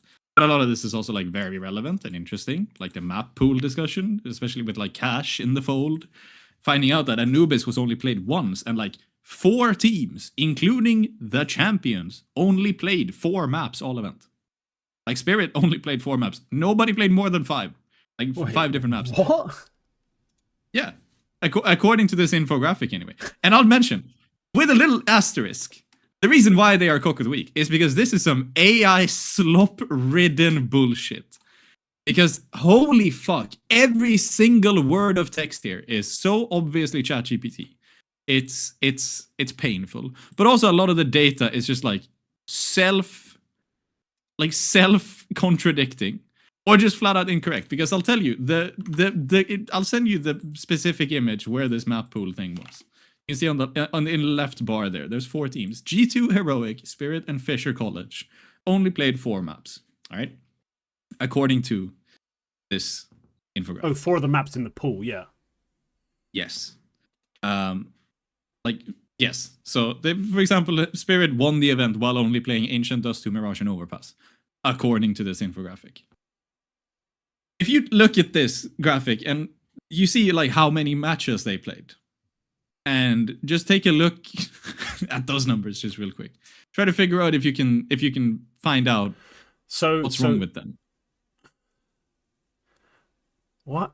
G2 played 12 matches. Spirit played 7 matches. How does that work? Heroic played 9. It doesn't.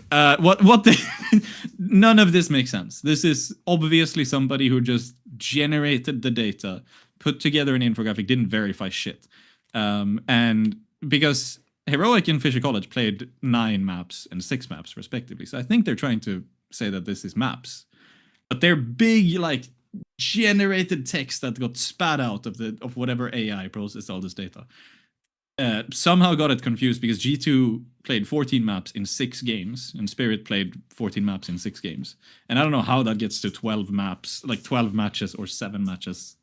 So I'm not even sure if the thing that I mentioned about the map pool is true, like only playing 4 maps. I didn't verify that. Could be false.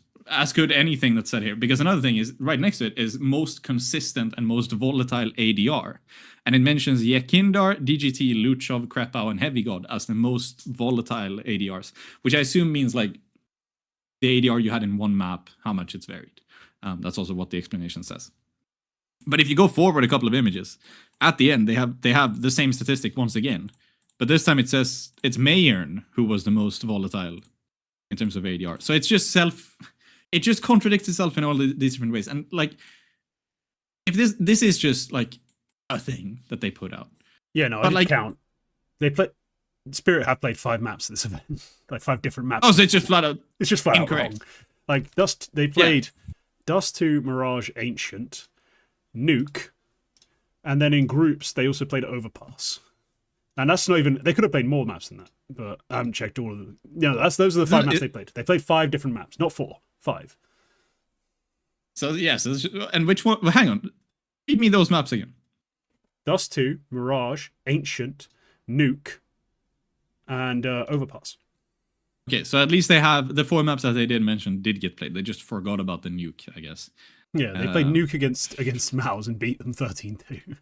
Yeah, this is just like a Twitter thing, and I could forgive that if it was something like a misattributed quote. Honestly, no, that would maybe be worse. But like, if it was some sort of just like throwaway thing. But this is like a thing where the entire point is the numbers. Like, the entire point of the post is that you're trying to find out like fun facts about the event, and if those facts are just completely made up, not verified whatsoever, nobody went back to check these. Like, just at a glance, we've now found 3 different faults. It's the total map count, it's the amount of maps they played, like out of the pool, and it's this contradicting thing with the ADR spread. And if I had a couple of hours today, I might go through them all and find out that they're all incorrect or whatever. But it's just, what the fuck is the point? Like, who made this? Why did you make it in this fashion? You could have made this and just like go through it. Like, I assume that you have most of this data somewhere. I don't think that whatever LLM you're using is capable enough to parse demos, in which case it's fucking amazing. By the way, their opening their rounds as openers is also wrong.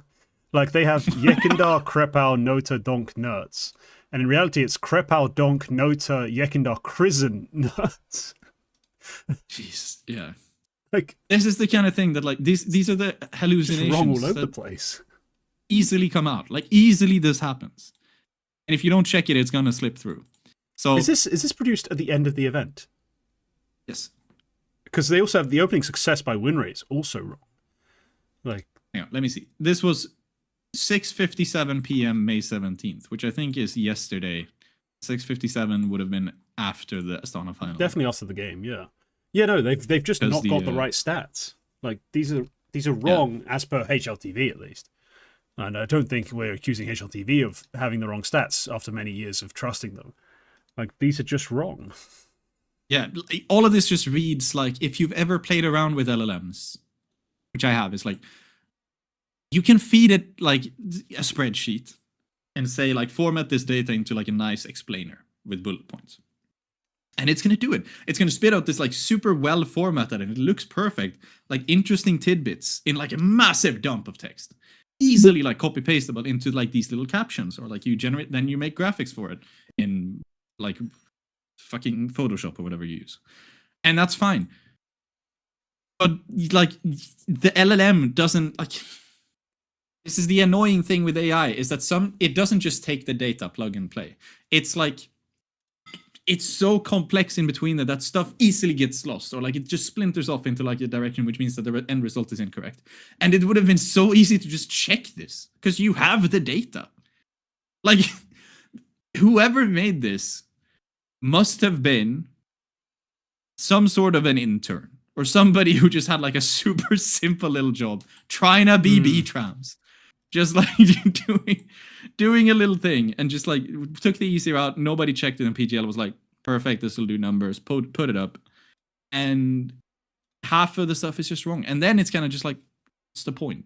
If it was like highlights, if it was match highlights, it had like a top 10 highlights of this game, and like the descriptions were somewhat incorrect because the AI thought it was Moladoy getting a 3K when it was Monacy or whatever.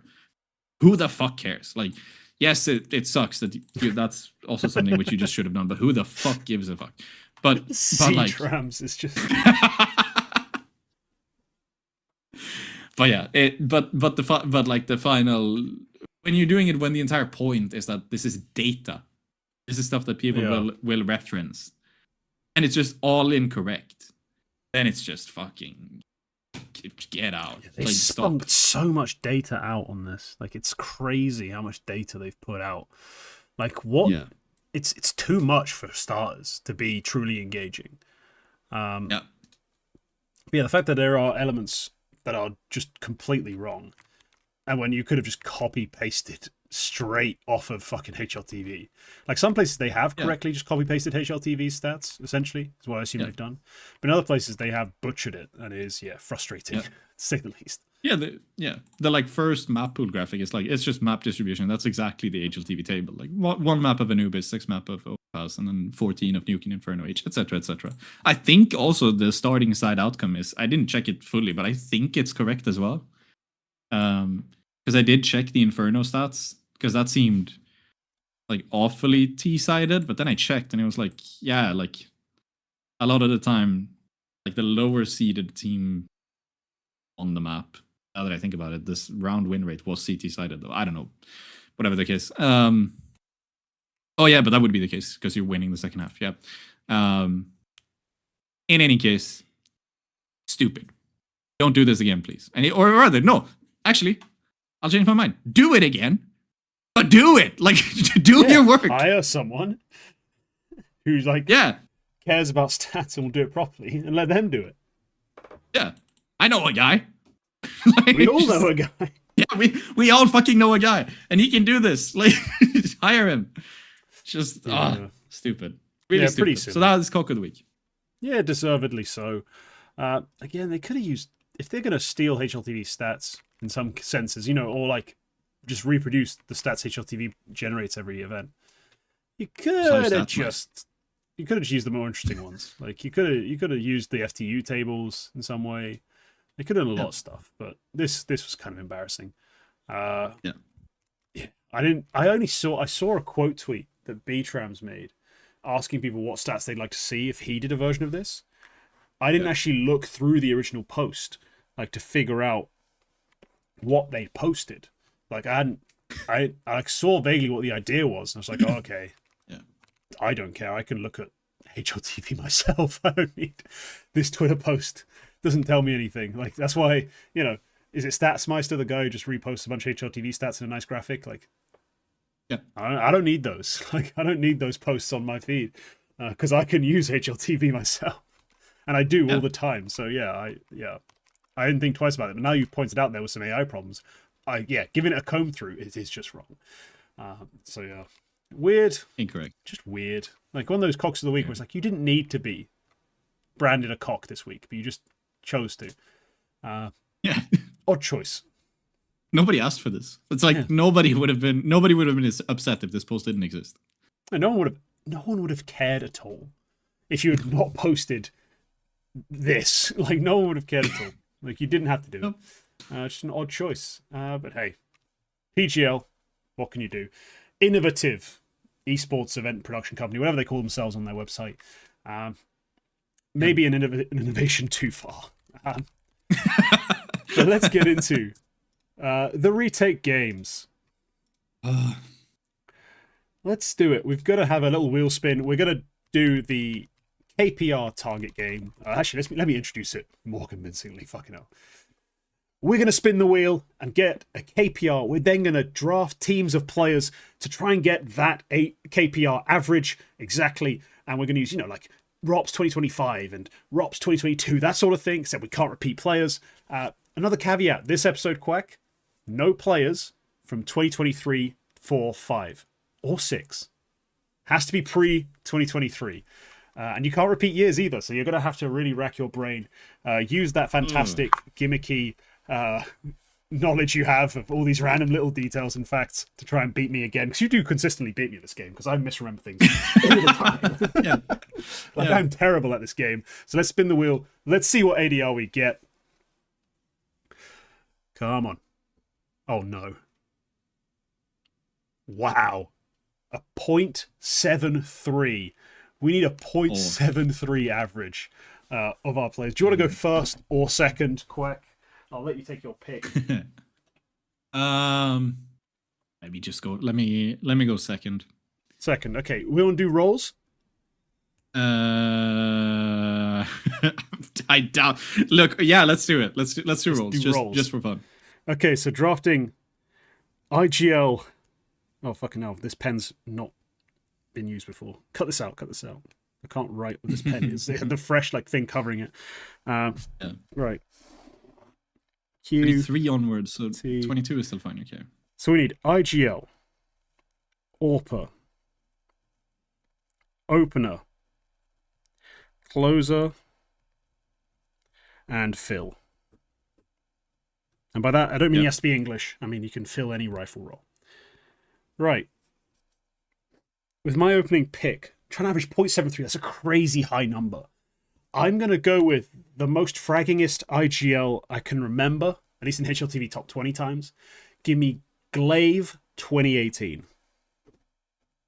Yeah. I think that's a 0.7 if I'm not mistaken.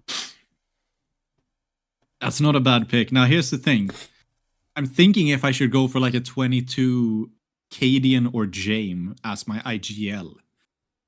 Because those are like two players who were playing well on the AWP.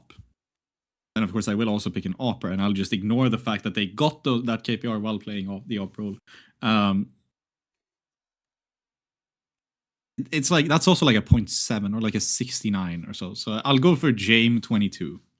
Jame 22. As my IGL, I will specify, not as my AWPer. Okay, Jame 22, and you're going to double up on AWPers, I guess. But that's fine. It's fine. It'll work out. It's fine for this. Yeah. Okay. That's my IGL selected. Who's good? I need a lot of kills. But I can't need too many kills. That's the problem. Immediately my room was like, get Cold Zero in his prime. It's like, well, hold on. Let's not get too ridiculous with this. Give me Rops as my closer. Rops 2019. Oh. Yeah, can't repeat years, can't repeat players across the draft. So I've taken Rops off the board for you. Yeah.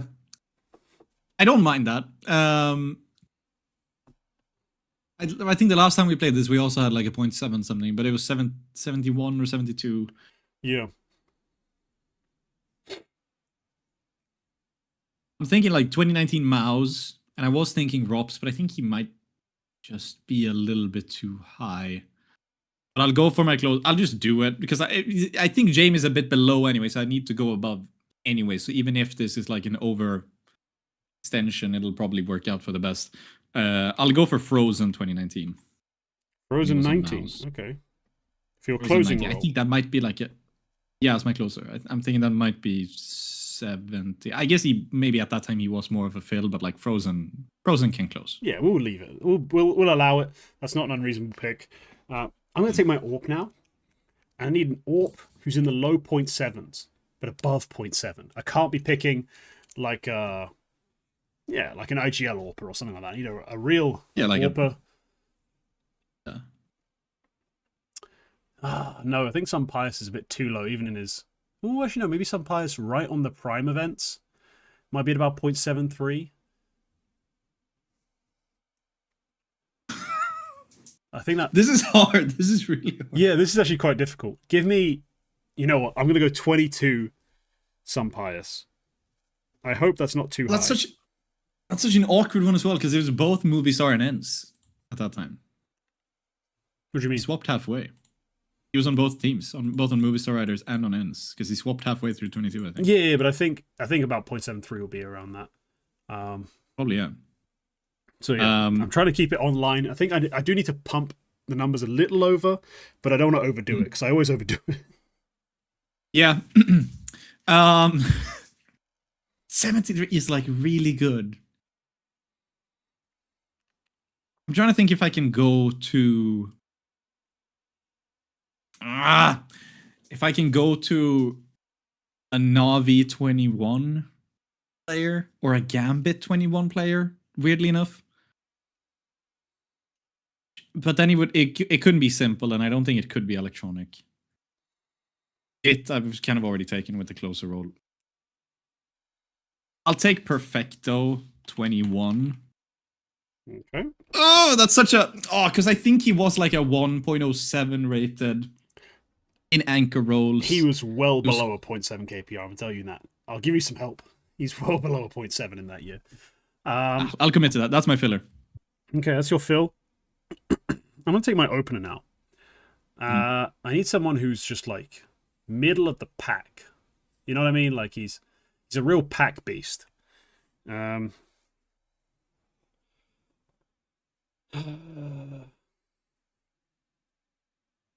Oh, I'm struggling to find a player who's in the right sort of zone for this. Mhm. Oh, do you know who's always in around the right sort of number for this? Give me Jacob, the gambling king. Jacob, 21. 21 Jacob. That's like It's like Apex, right? I think it might have been. It might be before that. I think that might like, be Extremum. I was about to say it might be Extremum, which might be like 0.71, Extreme 0.72, mums. which is perfect. Extreme mums. Yeah. Coming in clutch. We will love some extreme mums. Yeah. See, okay. I did. I'm happy you didn't go to where I was thinking, because I'm thinking somebody who might be perfect on the dot. I have my opener left. I'm thinking that there might be some players perfectly on the dot that are on phase 17 or 18. Okay. And the ones that came to me were like Rain or Guardian. I know Guardian was a little bit here and there, I think. Especially in like 18, because didn't he switch to Navi in 2018? Didn't he play the Faceit Major Final with them? I can never remember. This is I'm not the esports historian, you know. I don't remember these timelines very well. Yeah. But it's like I think he did, and if he did, if he had the wrist injury and whatever. And Rain is like, and then it's also the thing where like Perfecto is below 0.7. 0.73. Then I might need to overcompensate and I could go for a Nico. But let me go. I'll go for Rain in 2018. I just feel like that's slightly Rain above a 18. 0.73, but I think that might just be good enough. Okay. I need a fill player to fill this out. And I know that Glaive is like a 0.7 or 0.71. I think Jacob might be slightly below. Got a weird feeling about Robs. I've no idea what Robs is doing. I got a feeling Sunpice is dead on, but he could be. Which year did you have Robs? 19. Like I don't know what Robs 19 really is. Like I feel like he's a 0.72 in my brain, but I could be off. That could be an empty calorie 0.71, or it could be like a brawly 0.76. Like it could be anything. I don't think it's ever going to be 7.6. So I'm going to go. I've got 18, 19, 21, 22. I want to go someone a bit older. So I've not had an interesting pick as far as age. So to fill, just a fill rifler, like any old rifler, give me.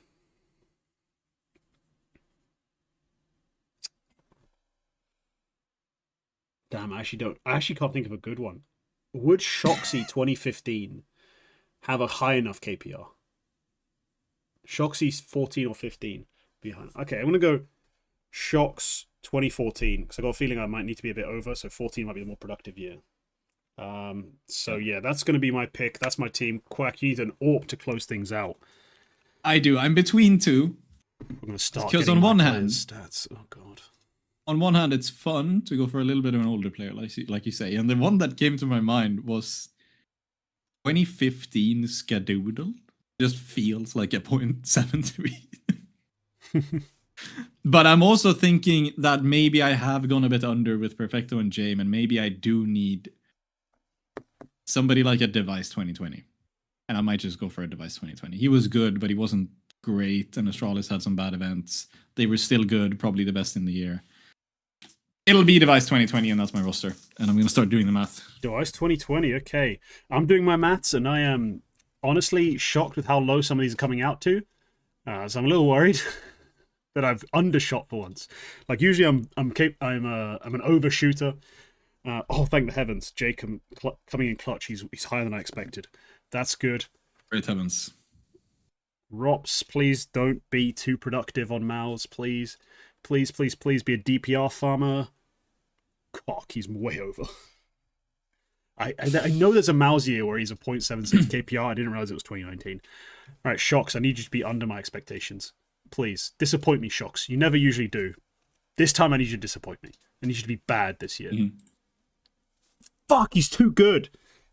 Why are you so good? Why are you so good, Shoxy? Why? Oh, damn. I've way underestimated or overestimated Perfecto in 2021. What do you mean overestimated? Oh, right, yeah. He's like, way lower than you expected. Yeah, he was way. He was such a DPR farmer, man. Like, yeah, clutches as well. He was big on the clutches. Okay, I've not done as poorly as I thought. Okay, I've written mine down. And then we'll break down each of our selections afterwards. 19 Frozen might be over, to be honest. And then 18 Rain I had. Yeah, 18 Rain, which I thought might be low, to be honest. No, I thought it was good because I think 18 is Rain's better year out of 18 and 17. I thought 17 if I'm not was misremembering. You'd think so, because that's when FaZe were good, but my feeling is that he at least plays higher on HLTV's list than 18. It's more about KPR. James, wow. Wow, okay, you did fuck this. You did fuck this, I think. Yeah, okay, so James is a 0.66. I'm just putting my notes in the sheet just for him, so I have it. Oh, Perfecto's a 0.60. Fuck. Fuck this. You have fucked this. Oh, hang on. Device is a 0.77. That's not enough. Fuck this. I'm coming back up, I looked though. up Ray, Frozen. You fucked this. Frozen is a 0.74. You have fucked this. I'm sorry, just look at Rain. Those start bringing me back slightly, and then Rain's a 0.69. Fuck. Yeah, I have fucked this. This is What's your average? Give me a second to do the math. Fuck yeah, this is way off the mark. See, the thing is, Perfecto was really good the year after in 22 and in 23. That's when he upped his KPR. I'm a 0.69. Yeah, so I've cluttered you. Like, you've been fucking wrecked in this one. I'm a 0.74. I'm only 0.01 off. So my selection's Glaive. I thought Glaive 2018 is a 0.70. I'm correct. In HLTV MVP events, he is. He's a 0.69 overall. He's actually better at MVP events that year. But 0.69. Some Pius 22 is a 0.72, which I thought 0.73 would be exact. 0.72 is a bit under, but that's okay. Jacob 21 is a 0.75. Thank you for farming with Extreme Mums. Lovely. Rops 19, 0.76. Insane fragging. I was not expecting that. And then I was like, Shocks 2014. He's not having a great time. Like, I thought he'd be like a 0.7 something, like low 0.7s. He's a 0.78. Why is he so good? 2015 was the better call. I should have believed in myself as far as what I'd achieved with the rest of them. I should have realized my KPI had been okay. I think 2015 he's a 0.75. That would have been a lot better. I could have got a 0.73, I think, or been closer to it. But yeah, that's okay. I have classed you. Yeah, I think in hindsight, the thing that mostly screwed me. Insane. Yeah, and now that I'm looking at it, Electronic wasn't even that good. Like he was a 0.71. I would have been below if I picked Bit would have been an interesting pick for your Phil. Like, I was like, Bit Phil. I thought that's where you were going to go, and I thought Bit Phil would have been pretty good for 21.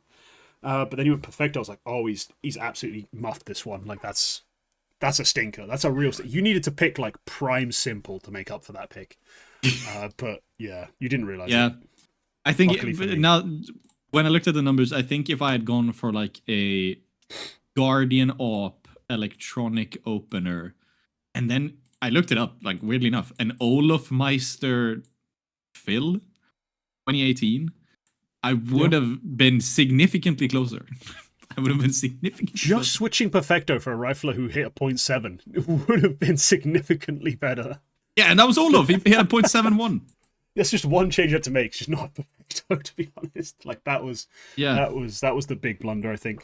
But yeah, hey, I beat you finally at this game. It's the third time we played it. The first time I've won it. And that's it for the Retake Games. Quack, of course, taking his job very lightly, deciding not to come with a game this week. We move into now the Eternal Shuffle, which it's always going on. It's always happening. It's always cycling players going left, right, and center, team to team. Quack, give me some roster moves. I'll give them some grades. Let's discuss. Nothing big happened this week at all, pretty much. We haven't had any crazy leaks, no crazy roster moves. I think the most interesting and most high-profile move we've had this week was Phantom signing TMB as their in-game leader. Yeah, 4+1. A reverse Mad Lions, where TMB, of course, got a start. Not specifically with Innocent, but same principle. Wait, so they benched... Who did they bench for him exactly? DGL or Minio? Minio. Minio. So okay, I can just tell you, this is an upgrade, because Minio was not particularly good for them. True. But, so, on paper, this is nice. TMB as a whole, the Phantom, who actually looked like fairly decent as a team recently, have a caller, a full team. Thoughts? Yeah, no, I'm a TMB fan, and I have been forever. Let's put it that way. Yeah. Like I have been for a very long time a fan of TMB's work and TMB's game, even when he was like a weird sort of hybrid Phil player on that Mad Lions nonsense. I still thought he was a pretty decent talent. I like the eye test on him. And then, you know, he's worked his way around the scene, had a very good stint with Ecstatic as a caller, got a lot out of, you know, decent players, but nothing insane. You know, classic Danish rifler situation, plus an endless rotation of pretty shit AWPers. I think he did a pretty good job with it. So, credit to TMB for that stint. I think this is a good move from Phantom, even if it is a bit of a weird, like, fit. Like, 1 Danish IGL and 4 Polish players. It does open the door for more international players to come in, because Milky is their AWPer, is pretty meh so far. Honestly, just worse than DGL. Maybe DGL's a dickhead, but in any case, that's just where they're at. Kay and Kylar's their classic rifle duo. That's a Polish team rifle duo for the ages. Just always Kay and Kylar. So yeah, TMB I think can improve this roster. It's just a question of how much this roster can improve around him afterwards. Yeah. Milky and Kunai not bad pieces. If TMB is worth the salts, then he'll make them better. Yeah, weirdest move, further delaying the return of God Emperor BTN. Nexus have decided to go international for the first time in their history as a team. And as national rosters go, probably one of the longest running streaks of never really attempting an international project. They've had non-Romanian coaches. Yeah. But this is the first time they've ever signed a player who's not Romanian. They've signed SBT, Shield, and Nexius. So Nexius plays for Nexus now, which is one of those. Yeah. It's a bit of a shame because, you know, weirdly enough, this is one of the more interesting, more productive, more successful periods for Romanian talent. Like, in the scene, like not on this roster, there are some pretty interesting, pretty good players who are Romanian. And eventually I do think they if they ever got funding, they could create that team of just like the best you can possibly do of Romanians, like MIGL, and you bring in all the talents like who fly the Romanian flag, and you could do a pretty good job building like a tier 1.5 team. But going international, yeah, it's a bit of a shame for me. Shield, SBT, and Nexius.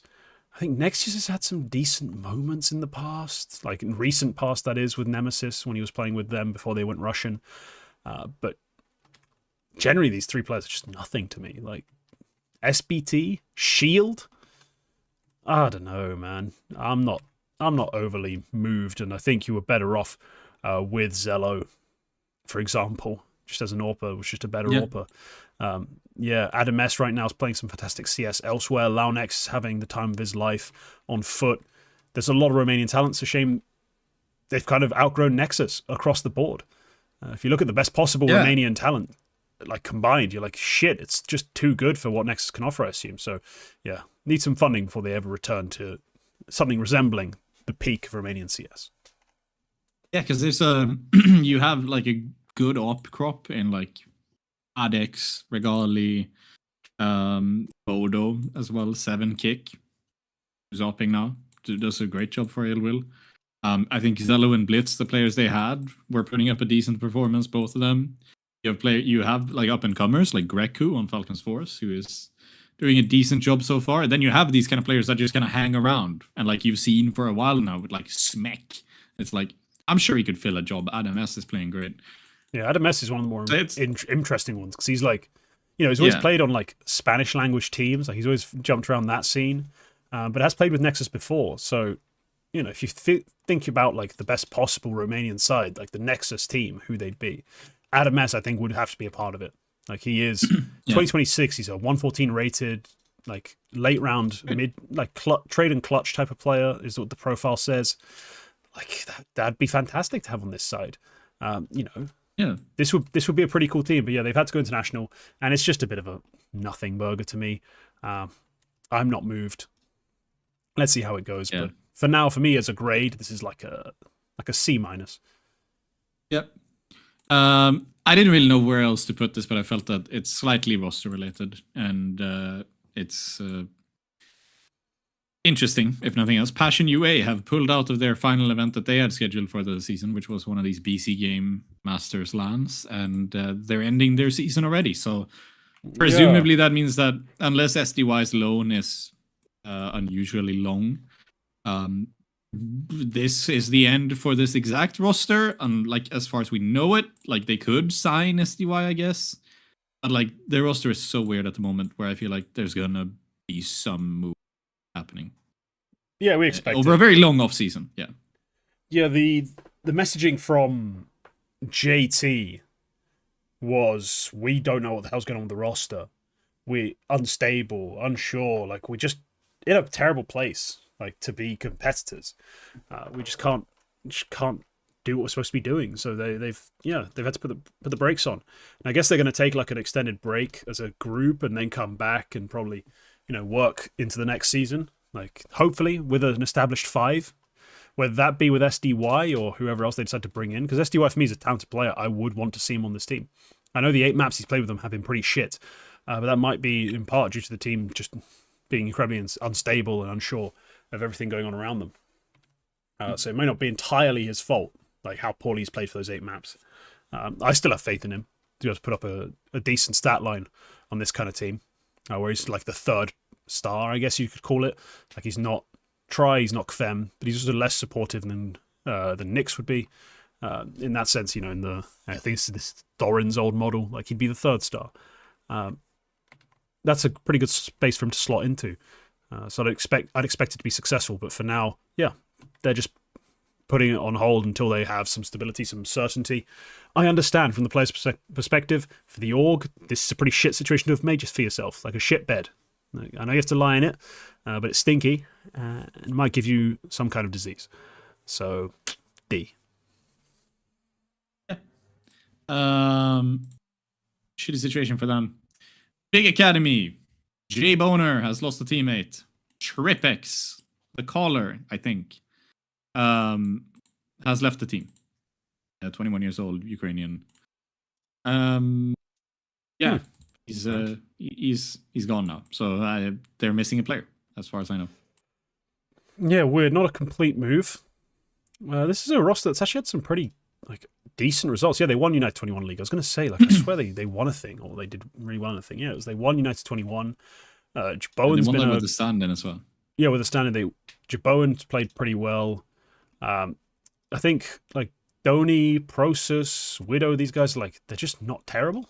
That's kind of the conclusion you can take from it all. It's not that they're bona fide stars and they're going to be great at the next level or anything like that. It's just they could be on a team like this and be productive, and you can probably develop a great talent from this roster, and that's I think what they're trying to do with Jaboan. But yeah, cutting a player and then playing an event with a stand-in who didn't really frag, but winning it, I think proves that there is still a lot of talent on this team. So maybe they're just looking for the right fit.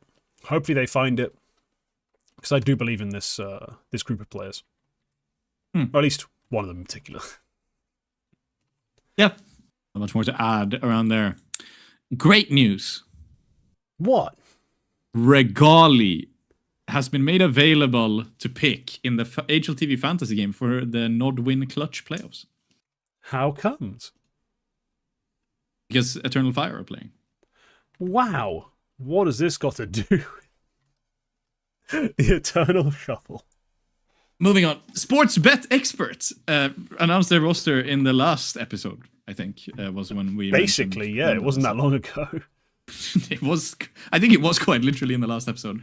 We talked about their new roster featuring Wolfie and Oh, it might have been the episode before that. Was on there as well. I'm looking, it's 16 days ago. The team was made official on HLTV. HLTV has decided to either rate limit me or go down, so I can't actually look it up. But yes, roster changes. And immediately, 2 players have decided to leave the team. SML has apparently decided to go back to Portugal, said the Sports Bet Expert Twitter account, which is just a guy. And Wolfie has gone to a different project. And I've heard some murmurs about what this project is. It's a Swedish project. He will be in-game leading. Oh, no. And another Swedish project with shitty IGL, one man. he will be in-game leading, Wow. which is interesting. So, honestly, surprisingly level-headed announcement of this from Sportsbet Expert. Usually very agitated when I would be very agitated if I was a team owner and my player came to me like a week after signing a contract and was like, I want to go back to Sweden for this project. But he was like, he has a project very near and dear to his heart and I support him fully. Thank you for the commitment and thank you for the passion playing in the SBE jersey for 0 maps. But it's But yeah, so every other player who's left the team or been kicked from the team, he's been very mad at them publicly from the official brand account. But Wolfie, he honestly, he's the best guy, so I can understand it. But yeah, he leaves.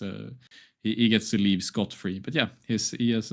I've heard some murmurs that I mentioned, but maybe on a Swedish news website near you soon. I swear, this. It's like it's the new version of like, I don't know what the old Viking traditions would have been exactly, but like something a man does to become, a boy does become a man. It's like a Swedish Orpa must become a really bad IGL. No good reason. Like he just must. Yeah. Like to be accepted as a member of the society, he must be an Orpa IGL. Be kind of mid at both. For at least a year. Yeah. Like, Era is not a man yet. He's yet to be off IGL. Like, why do y'all do this to yourselves? Like, when Melo 9 gets recalled, when Melo 9 gets recalled to Medisport and then Twist the 31-year-old decides to retire, and Era becomes in-game leader. I don't know if Wolfie is going to op IGL. I just know he's going to IGL. I just assume he's going to be opping as well because we have fucking no oppers in Sweden whatsoever. Him coming over is genuinely like, okay, that's the best uncontracted opper in the country at the moment. So yeah. Isn't Snow available? Yeah, but no one wants him.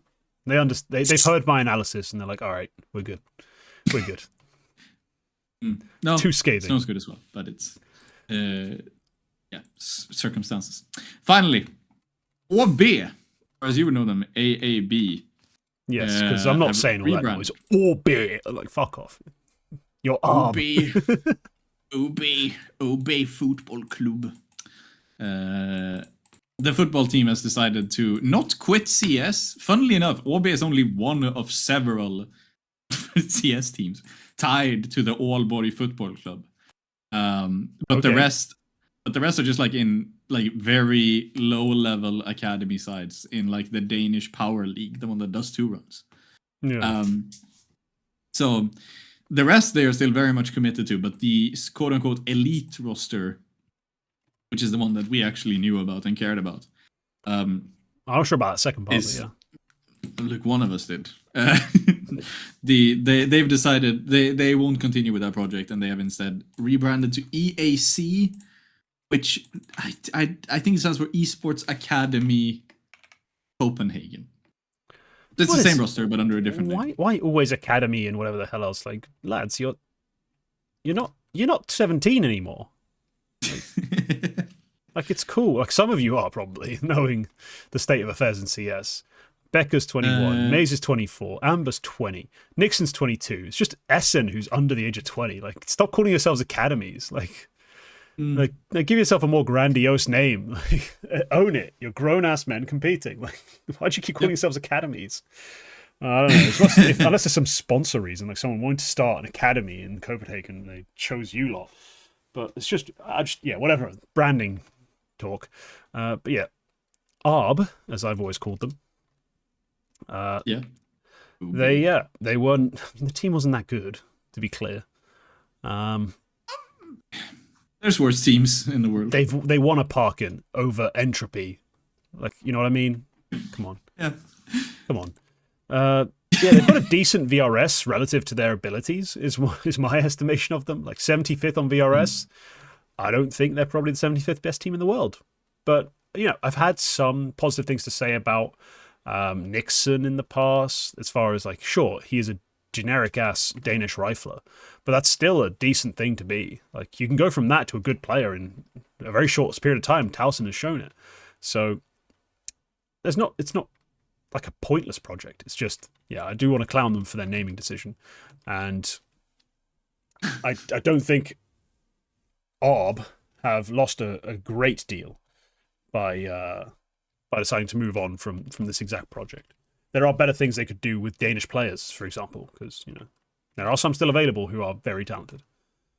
Ecstatic are selling everybody. Yeah, that's where I was except for hinting Nut. at. Like, yeah. Yeah, but maybe Esports Academy Copenhagen can pick up maybe an Anlelele or a Buzz or a Nikodos. There's always one more lay in Anlelele than I expect. Like, I'm always like, I want to say Anlele. And then you're like, no, it's Anlelele. I'm like, fuck. Oh, that's only two. It would be Michaelelele. It's Anlelele. Yeah, Michaelele. Fuck. Anlele. Like, I have the same number of lays. Lele. Anyway, let's get on to the next move. Shakira. That's all the moves. Okay, that's all the moves. All of the moves have been completed. Actually, no, there was one more. I forgot about this. This is a brief note. Fame's loan to K27 has been extended by a month, I think. So he will be with K27 for one more month. Until they finally get a big enough gambling sponsor to buy him out, or until his other contract expires, yes. It's probably like filed for bankruptcy or something. Yeah, whatever needs to happen for Fame to become full-time, because he has been pretty good so far at K27. I can't lie. He's not played that many games. He's just played that one Astana event. But yeah, 105, an event where they finish 0-3. Yeah, pretty good. Like, pretty solid. Like, they're probably not too mad about it.